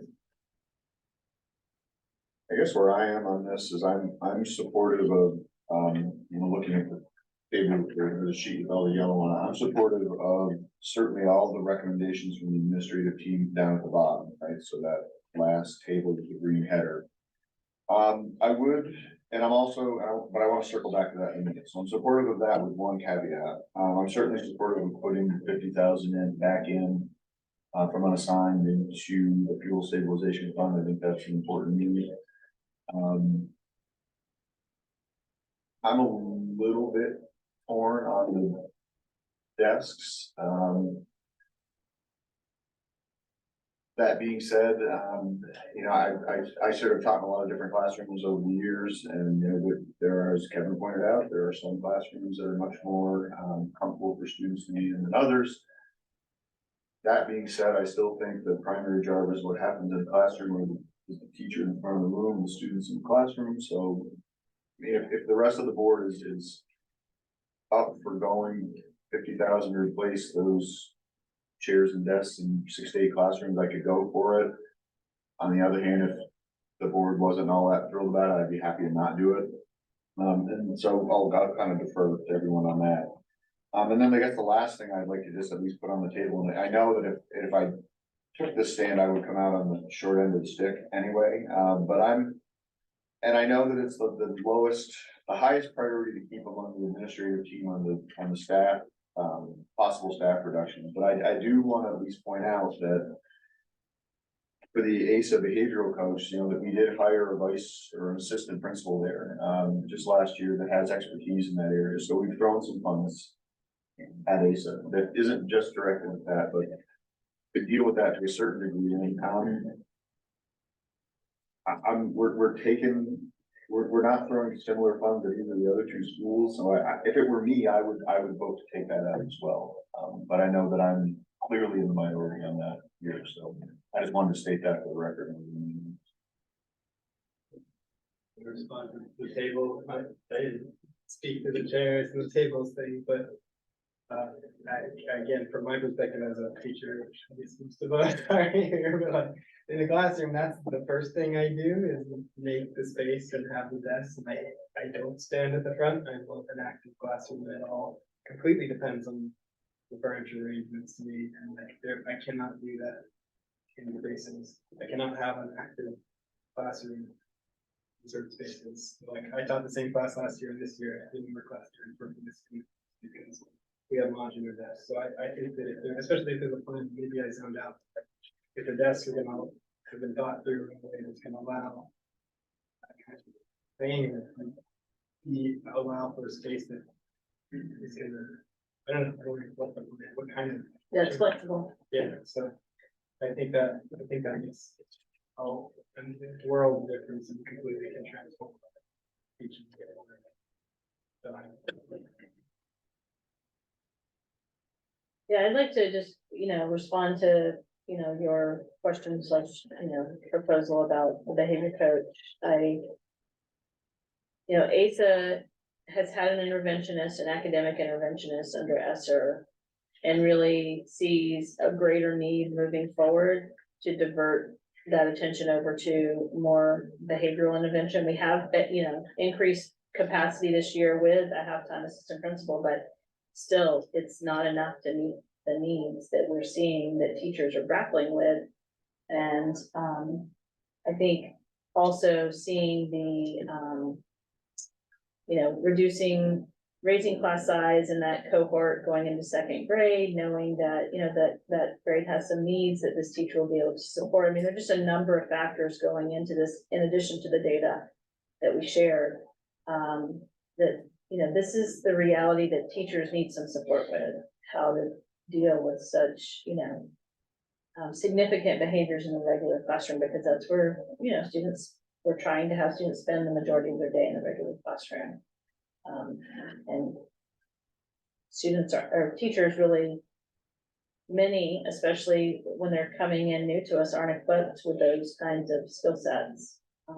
And I think a behavior coach support can really help the students. And I don't know if others want to hear more about that, but that's why it's the priority it is for us, so.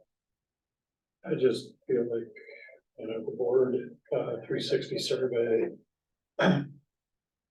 we just saw parents, but especially teachers are like, you guys don't have any clue about how deep the social emotional needs have increased after COVID. And so I just feel like teachers are kind of crying for help in this area. And it's a pretty big school these days. So anyway, I know I'm. Well, and it's part of the trade-off really of diverting, instead of having, I mean, there are a number of trade-outs here happening. There's, really giving up the extra academic interventionists we had under ESSER and diverting that support to behavior, going from 5 special ed teachers to 4, and the caseloads for the special ed teachers being comparable now with the rest of the district, but really adding more behavioral support at the same time. I think there's just a number of factors that we think work together for now to be the right time to have that support in place, so. And, I think it was you who was talking about the ACE special ed. I mean, we both heard Lisa, so obviously it's a matter of impressions and context and hearing, but I didn't hear, we can straight lie. I heard, and also, I think I heard Meredith say, there's a real actual transition in student numbers from PASA to the middle school, and we're putting in support in the middle school. But it just feels to me like if we're going to be consistent with what we've tried to do all along, which is have the teachers track the students, that we should be consistent and do that. When there's a big drop in ACE and a big increase in the middle school, we should track that, and we are tracking at the middle school, which means we need to track it at ACE too. And maybe the fact sometimes a special ed could under particular circumstances, right? Because one kid could require an entire teacher in some cases, but I'm not hearing that that's happening. And so therefore the fact that it's special ed doesn't really make it any different to me than a regular teacher. Kids move to a different school, we got to move the resources to a different school too. So I don't know. I'm pretty happy with where the line is going right now. Going off somewhat adjacent, the observation you made, you talk about teachers talking about the social emotional needs of kids. But there's also, I guess, when I think about the professional development, I'm glad there's a 25% back in, but also field trips. I think about the way that small potatoes can sometimes make a big impact. So for teachers that are feeling kind of ragged, coming out of the pandemic, and it's not just here, it's just, anywhere in the sort of edusphere online, if you follow teachers, talk about teachers, think about teachers, they're a drained profession at the moment. And the little things like, grabbing a lunch and going to a conference could be a break moment of a semester. In the same way that students going on field trips, in the second grade, Kim Oldenburg every year takes her class up to her house in Enfield. She has a sugar shack. It's the moment of the year. Both of my kids have now gone through it. And I don't know where that fits into the budget, but Kim runs an amazing classroom, but there are these small highlights right, that really kind of centered. I remember being a kid, right? You get on the bus, you get your brown bag lunch, it's a big deal. So it is a small potato, but I think field trips the ROI on those are pretty high. And I don't know, staff can tell me otherwise, but I imagine that teachers and admin and, who get to go, go somewhere, go to school for some PD for the day and hang out with peers. It's a really nice break to be able to talk to people and we get a day out of the classroom. So, yeah, I think those things have the potential. So maybe I'm stating my opinion like Mark was. I'm not gonna ram it down anyone's throat, but, these are things I think that can really benefit the culture, being seen, the appreciation for students and staff. And again, it's gonna be even just, if it was just those things, we're now down to, I don't know, 75 cents a month or something. If people just return their bottles to Hannaford, they would cover the difference. I know that we can argue all day long about which things we want, but I'm gonna make a case for some of those.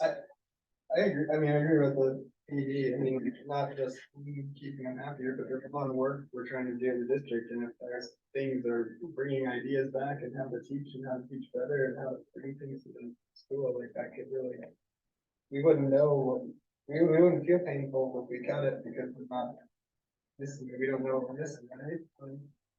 So just to be clear, we haven't cut professional development out of the budget.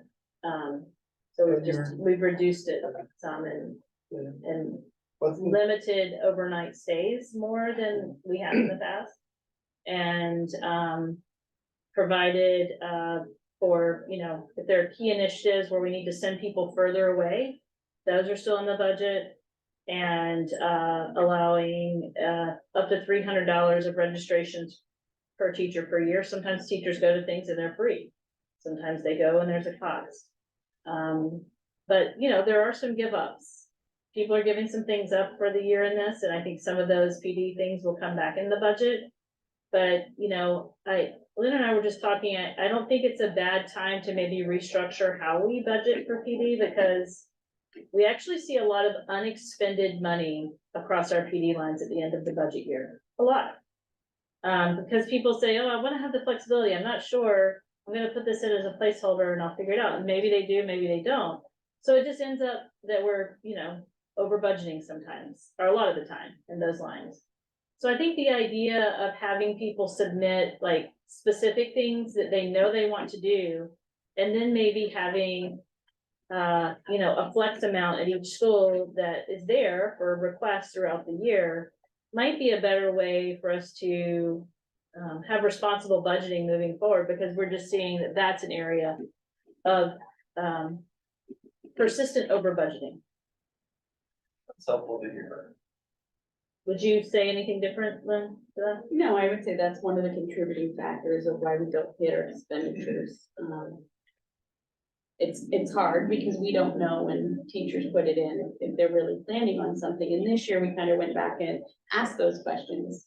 You put $600 in your budget, were you planning for something? So, and if there was a legitimate, something that was coming that they really wanted to do, we didn't take it out. So I think, there was a lot of flexibility there with still having those things in mind. It was more trying to be more accurate with the budget opposed to cutting things. Yeah, definitely. I guess I've been swimming all over in the 50,000, I listened to, and Kevin, I like, yeah, 50,000, we can put it back in, and then I look at the 0.79 mil versus the 0.89, just the optics start to change, people hear 0.9 and they round it to 1 in their heads, and I don't know, that matters to me, but I think the point you just made is a pretty strong one. It goes back to what Jake said too, right? We have salary, we have energy, we have buildings, and we have small potatoes. Right, and of that 830,000 that keeps coming back, 150,000 of it is intentional and contingencies, but most of the rest of the almost 700,000 is small potatoes that's over budgeted, right? That's where that 700,000 is coming from. And some of that's copier paper and some of that's PD and some of that's art supply. But that is where that 700,000 is coming from, is the small potatoes. We don't not spend salaries, we don't not spend energy. It's been a long time since we've not spent building expenses too, so that is where the small potatoes is coming from. That's where the padding of the budget is. as you're, I think you're getting at, some of that is these inefficiencies of if you have the padding at too small a granular level, like at each teacher, right, you end up with a lot of padding, but if you can move that padding up to the level of a school, you can get by with smaller, it's the flip side of insurance, right? If you have multiple people, you can divide up that pot more. You can anticipate the true size of that pot more accurately, so I think that kind of swayed me against adding that 50,000 back.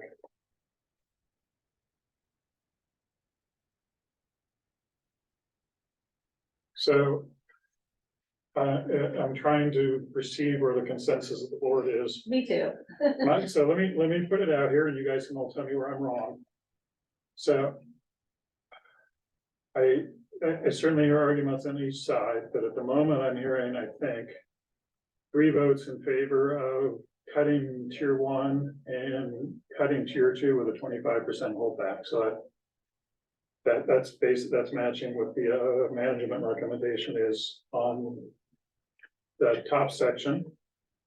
I believe I'm hearing at least 3 votes in favor of cutting the first cutting, meaning, not increasing or using retirements, the first 5 positions, but not cutting the 6th position. I think we have 3 votes there. I think the lunch is unanimous. I think I've heard 200,000 increase in the budget to capital improvement. I think I've heard a $200,000 movement from unassigned to capital improvement. I think I've heard a 50,000 movement from unassigned to the fuel stabilization fund. The thing I'm not sure I have a full consensus on is the 50,000 on the desks. I heard 1 against, 2 for. With the desks. You're with the desks. I came out on the desk, and I don't think I've changed on that either. And even without me. I'm not against an end. Well, yeah. Mark's against desk for teacher. I mean, even if I'm waffling, I'm kind of waffling with you, Mark, but yeah, we still have 3 votes. There's 3 votes for it anyway. So, again, traditionally with the budget, normally on this board, I encourage, we all encourage people to vote for conscience, and if we have 3-2 votes, I'm totally comfortable with that. The budget, I do try and treat as a consensus process where we understand we all have given and taken and like to have a unanimous vote on the budget because we have to take this to the town. Is everybody comfortable with what I just described as a unanimous vote in the spirit of consensus, not in the spirit of getting everything you want, but in the spirit of consensus? Is that an accurate description? I think the different, the 3 votes on taking the first 5, we have different 3 votes for each of those things, but I think you're right. Like, I think there's 1 set of 3 votes that would take out the ACE behavior coach, and a different set of 3 votes would keep the ACE special ed. Yeah. Okay, I'm not sure I 100% follow, but I think you're right in the end, that's where we end up. Different people, so different, not everybody wants the same. There's. Right, some people want to move the line up and some people want to move the line down. And some people want to. Reorder. I'm not sure, yeah. Anyway, but I think that represents a consensus, what I restated. Basically, it's the management recommendation plus the 50K fuel stabilization and the 50K desk. The desk will be spent current. This out of the current budget, so it actually doesn't change anything that we're looking for next year's budget. It's just drawing down the reserve. Instead of drawing it down 40,000, it's drawing it down projected 40,000. It's drawing down 90,000 projected. Bill and Lynn, how confident are you to get that done? It was a late afternoon brainstorm, so she used to talk about it. Yeah.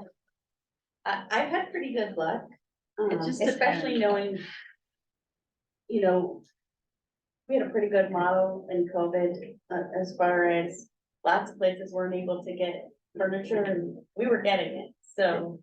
And I'm thinking they might be caught up more. Yeah, and we kind of know what we're looking for, so I think we can do it.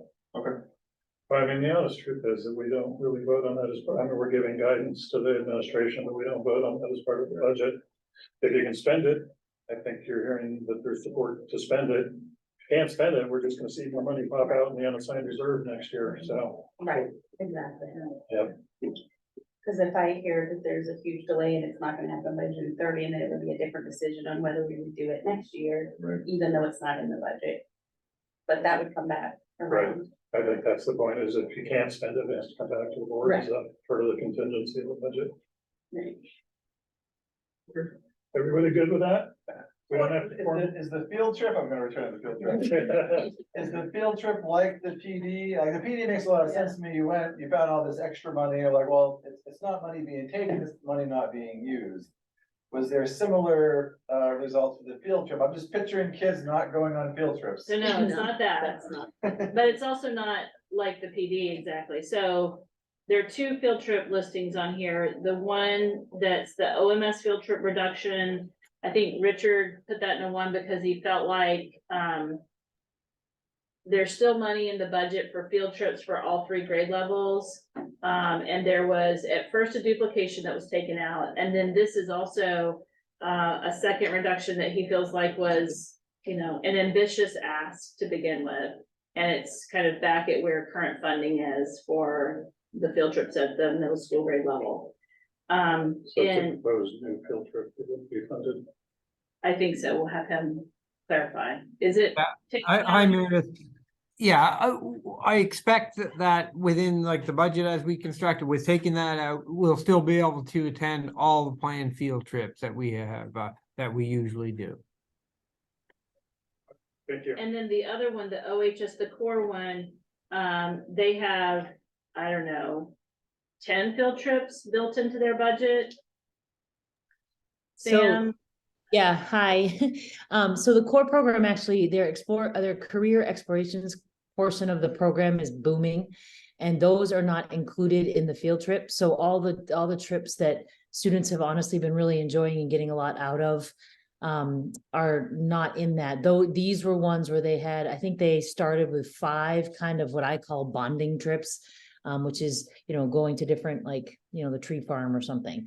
And so those are still leaving 2 of those in for the whole core to do, but additionally, they'll continue growing the career explorations program in those trips that are not, that are free other than, the busing and everything like that. But those are going to keep growing. So really, they go on a trip almost every single week. And that will probably still continue for the most part with that career explorations class growing. Okay, that's what I So was they wondering. agreed with me when I sat down with them and talked it through with them. They were completely in agreement. I'll retract my field trip objection. Like with this. All right, All right, so we don't need to formally vote tonight, but I just want to make sure everybody's comfortable. And assuming this comes back to us with no changes in 2 weeks, comfortable with making a vote, yes vote in particular. You should put online in so you can take a board field trip so Kevin can go on. yeah, let's go somewhere. You don't get to go to UTC, so That's true. again, we don't need to vote, and speak now if you're not going to be comfortable voting yes for this as discussed tonight. I think it's okay. Okay. All right. All right. Well, I thought this was gonna be one of our toughest years, and it certainly hasn't been an easy year, but it hasn't been our toughest year either, so. I think a lot of appreciation goes to the administrations for some very careful scrutiny and bringing ideas back to us. It does, and I'm looking at Mark down there and Brian and myself. This process continuously gets easier year after year after year, not necessarily the decision making, but I remember when we first started doing this, we're the ones who had to come up with these ideas on where to cut. And now, You I can think get the 600 line item yeah, right. budget, yeah. Right, so now, I appreciate the fact that you and your team bring us basically cut packages, like. And if we ask a question, we can get an answer. I can remember asking questions about those lines and having a certain superintendent just stare at us. Yeah. It was terrible. Yeah, no, good point, Jake. It really processes home, and much appreciation to the administration for that. Okay, so that was technically a discussion item. Now we move on to action items. Are there any co-curriculars? No. Keep them up in the packet. So there are no co-curriculars. We have one policy. This one, we had a first read last time. It was originally going to be a revision. In other words, we were going to pass it, but let me see if I can get, no, we have a copy here, in paper. But it was pointed out to us by a citizen that, the policy made a stronger, requirement than the state law and indeed than the state policy from DOE and, Health and Human Services made in particular down in second B. The Drummond and Woodson said the parent or guardian provides a written state, this is the medical exemption, right? The state got rid of philosophical and religious exemptions on immunizations. This is a medical exemption, and it was saying the parent or guardian provides a written statement each year from a licensed physician or other medical professional. Each year is not actually in the state law, it's not actually in the DOE, the Department of Education recommendation. Leo initiated copying me in a correspondence with basically the head school nurse for the state. And she confirmed that that was her understanding and noted that physicians sometimes provide exemptions for a year or two. And sometimes provide exemptions for, an entire career for a student based on whether, something temporary like chemotherapy or something permanent, like, allergic reaction to a vaccine. On the other hand, she noted that districts have the right to put more stringent requirements in place. That's part of the law. Policy committee discussed this, went back and forth. I think both the board members, well, I'll speak for myself. I felt a little uncomfortable with coming in at age 4 and having a doctor's note cover you till age 18. We all know kids' bodies change between 4 and 18. Allergies appear and disappear and other things. So we talked about it a lot, and we recognize that there are a number of new vaccines that kick into the schedule in 7th grade. So we put forth a compromise position that when they enter school, pre-K or K, if they're living here in the district already, they would need a note as per law. And then we would ask for that note to be re-updated when they enter 7th grade with some new vaccines kicking in. So that note could presumably at that point address those new vaccines as well. So it's very much a compromise position between, I think, some of our citizens who wanted it one note and done, and some other people who felt uncomfortable with one note for 14 years. So this is sort of a position.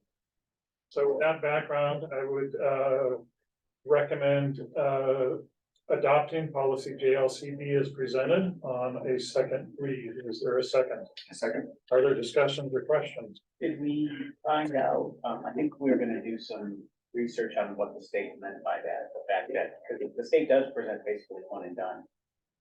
What did we find? Yeah, so we did dig down into the DOE policy, which like implements the state law, and it does not. It basically reads the same as the state law, which just said providing a statement. So we found nothing else in there that. Nothing else that, probably to me, the most useful was discussion with the head nurse.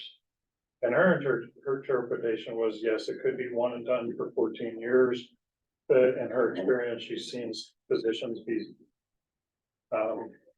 constructive or proactive in saying this is an exemption for 2 years, or this is an exemption just for this vaccine or this, or making it a blanket exemption for the next 14 years. So she's seen that physicians kind of take it upon themselves sometimes to limit it. That's Whatever right. they feel appropriate, even though the law is not. That's right. Is that not something that can be made, right, like standard, like that, just the physician note, like in some way specifying like, or like. Well, that would be another alternative compromise, because instead of requiring a second note at 7th grade, it is required that any note contain a time frame. That's certainly another possibility. I think that'd be a problem. There's a lot of physicians who, everybody here has kids, how it is to get physicians to fill out forms anyway. Yeah. So requiring something that they're not used to doing means a lot of times when you got your form, you look at it and realize it didn't have what you needed and you have to go back. I would think that would not be the way. I would also think a lot of doctors would hesitate to sign for 14 years for the same reason you're talking about, right? Kids' bodies change a lot in 14 years, so. I guess I was just thinking like, if the note did specify a certain length of time, it wouldn't need to be revisited. But if otherwise, because I mean, I think the other thought is that, the notes are often vaccine specific, and there's a big batch of vaccines that are pre-K. Right, your 2-month, 4-month, 6-month, 4-year vaccines, which are all covered before they enter, and that there are a bunch of new vaccines in 7th grade, so it would actually be helpful to, you know, on some of them, call those to doctor's attention and get feedback from the doctor again. Yeah, this is a compromise position. I mean, no votes about it. Probably doesn't make everybody happy. This is what came out of the policy committee. Yeah, we talked about there's another requirement in 16, by the age of 16, and we just thought at that stage of a child's career in our school, it seems, you know, not the time to have them go out and get a recertification from a physician. That's why we just kept it at 7th grade as, you know, one check-in. Requiring another Yeah. note of 11th grade would have been the pattern, but that just seemed like overkill. So it is very much a compromise. I mean, I do appreciate that, I mean, obviously, the committee compromised quite a bit, going from annually to basically twice over a 14-year career, so I do appreciate that. I think I'm probably on the losing end of this, which is okay, but I'm just not in favor of making our policy more restrictive than what the state is. But that being said, I also do appreciate the movement that has been made in the policy. Is there a sense, can we have a sense, like how many cases this applies to? How many exemptions we have in our district? I want to say that it's, Medical exemption, because this is under medical exemption. yeah. Whether or not. Because there are some IEP exemptions that are still allowed now, under the law, And there's so also some philosophical that have been, and religious that have been grandfathered. grandfathered, yeah, so I'm not sure I have that in my head, But my recollection is pre-COVID, all of those, including the philosophical and the IEP, we were, it's less than 5%. So we're in this district, we're in a place where we, you know, heard is being achieved. It's not a huge number. This is a couple percent, this is not 20%. yeah, we have a pretty low exemption rate. Any other discussion? Are we ready for a vote? Okay, so the motion is to adopt the policy as presented. All those in favor? Opposed? Passes 4-1. Next up, did you have anything to add to your acknowledgement, or should we just go ahead and? No, I have some additional details if you want to know what the grant purchases will be, but go ahead. Okay, I would make a motion to authorize the district to accept a grant from Friend of Acadia for the OMS School Garden Project in the amount of $5,000. Is there a second? I will second and add that it's pretty amazing what SR has been able to do with that. Yeah, the garden's been a great. Not just, you know, it was a cool thing to see when you walk up the hill, but it's actually been educationally pretty transformational for the students. It does make me jealous that her garden knowledge is better than Any other questions? There's got more details for me, knowing it's going to the school garden is enough, but anybody have more questions? Were you gonna give us more? Would you like to hear them? I mean, I'd Yeah. love to hear them. So she wants to put up some fencing because there's just some temporary fencing, you know, to keep animals, from destroying the garden. Some tables so that there can be some space for, you know, projects and explorations. Part of this grant required some, educational signage, and to put that up, and that's a nice enhancement for the space. So educational signage and materials, pamphlets for self-guided tours, things like that. And then, she plans on purchasing plant, soil, materials for the pollination garden. Any other questions or comments? All those in favor of accepting the grant? Passes 5-0. Subcommittee reports, policy subcommittee, you've been seeing some of our work. We have a big work to do on, not a big work, but a lot of technical work, merging an old and a new version of the child abuse policy, which is obviously a key area. But other than that, we have something like 4 policies left to get through, and we will have completed our 3-year rotation through the policies, which is a first for this district, and at least probably 2 decades. So Feeling good about that. I think technically by policy, we're supposed to start over on the A's next year, but we were saying that we probably We're gonna take it. give ourselves a year's break and have a lightweight year in policy for next year. So it'll be a 4-year rotation. UTC, The update would be, there was the state skills competition recently. And UTC, I think, got around 36 medals, you know, gold, silver and bronze.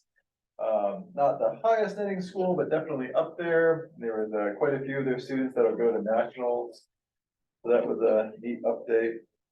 And then just tying into what Meredith had said earlier, connecting to the high school, they've been looking at ways to, you know, build relationships with the community college, but also figure out ways for those general education requirements to be satisfied by aspects of UTC. There's a lot of math and science going on over there, and if students could get credit for some of that stuff, it could help.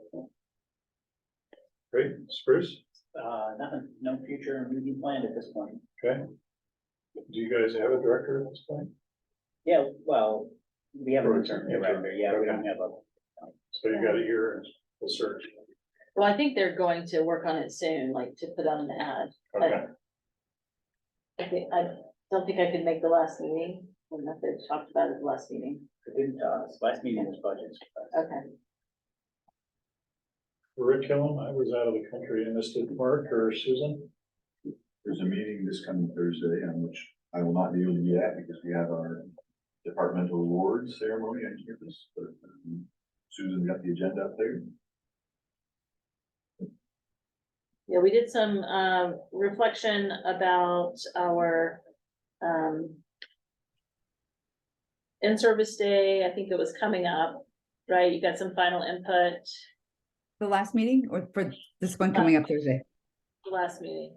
Yeah, about the in-service day, but we also got feedback regarding the process for collecting feedback around Wabanaki studies and technology and how that worked and that was the most of our conversation last meeting. Thank you. Facilities and building hasn't met since the last meeting. I mean, you have the capital improvement plan here. That's been their work for the past couple months.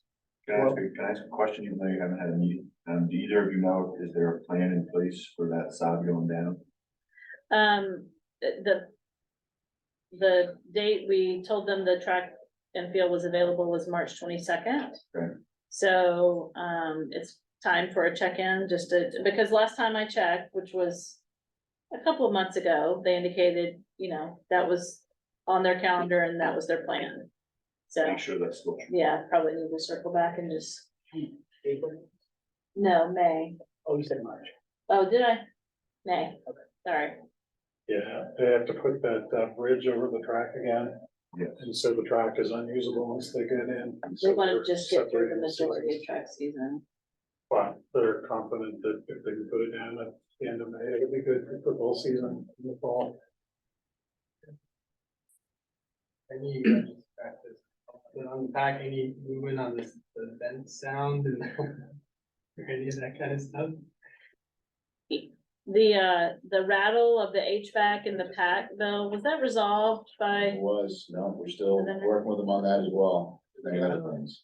Also just like the back, like that kind of sound. That's not going to change in the I back. thought that was the back.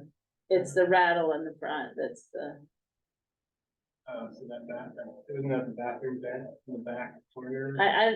That's the rattle.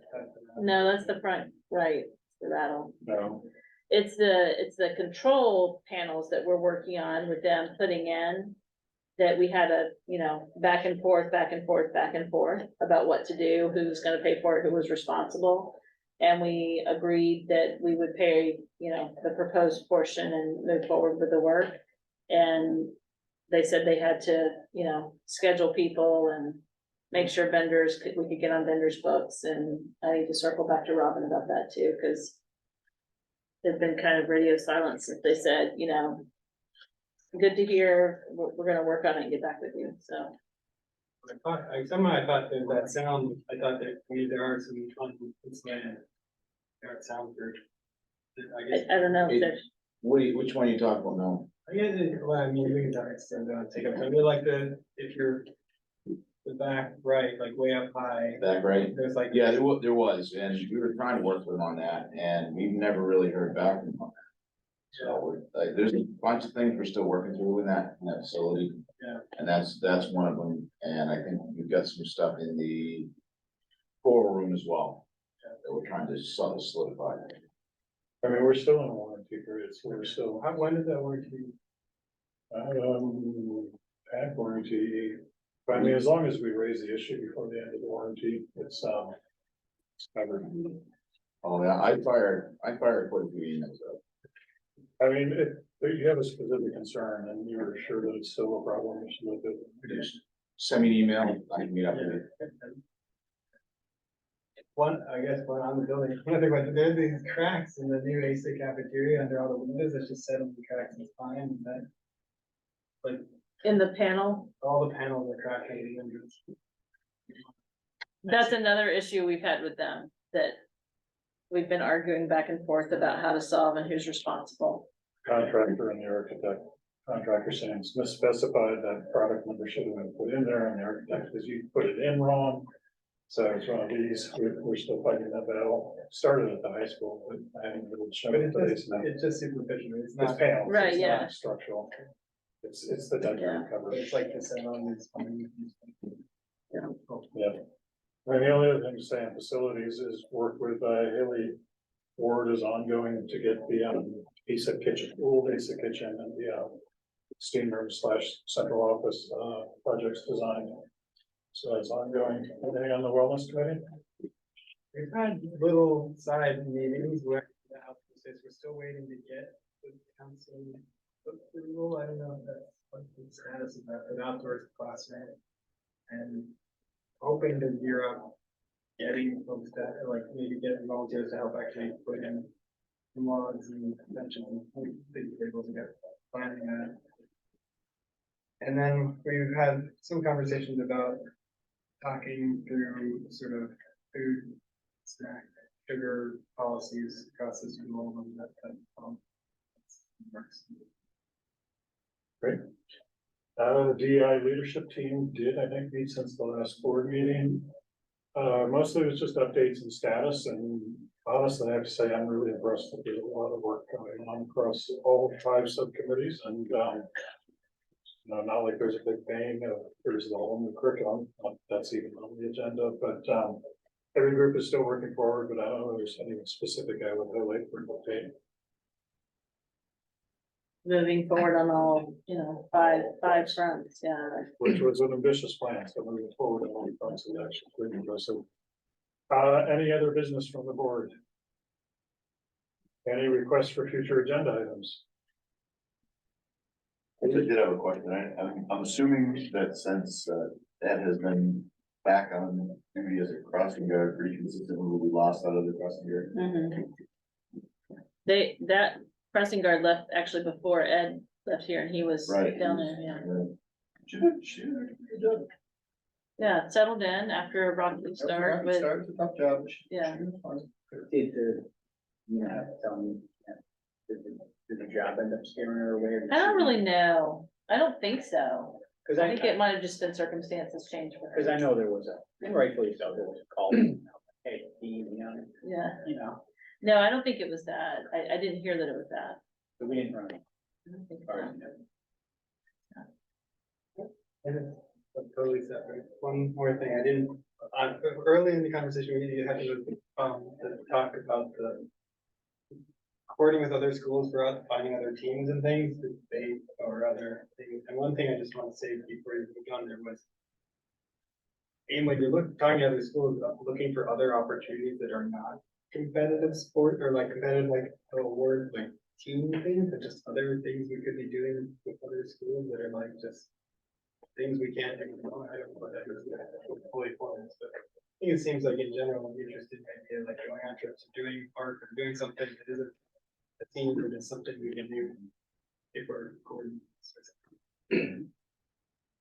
Yeah, I mean, in general, I think there's open this kind of, when there's demand, I mean, the model is when there's demand from some of our students, but not enough to get critical mass. I think we can really other schools makes a lot of sense. Any other future agenda items? Floor is open for public comment. Yes, Dan. I'm Dan DeMarin, I'm Page Place, and I'm a new town councilor. I came today to go to budget school, but to also see the school board in action, and just, we did pass that wellness, the memorandum of understanding, that was yesterday, yesterday. Really impressed with the budget discussion and how it all came together and the give and take and things like that. So I thank you. As we go into our budget process, it's our first time for me, a first cycle. Really, I kind of came to budget school at your school board meeting, and I really appreciate the chance to kind of observe you in action. So thank you. Impressive. Thanks for being. Yeah, thanks for coming and thanks for serving. Our next meeting is April 25th at 6 p.m., same place in the library or on Zoom. Any board member ever request for information or follow-up? Okay, our last item is to go into executive session. That will be our only event. We will not have any subject during. So everybody who's not in the executive session is welcome to leave. Nothing's going to happen after the executive session. I would make a motion to go into executive session under 1 MRSA 4056B, discussion with labor negotiations. Is there a second? Second. Any discussion on going in? All those in favor? Passes 5-0. We're in executive session, and thank you administrators for hanging in. Great.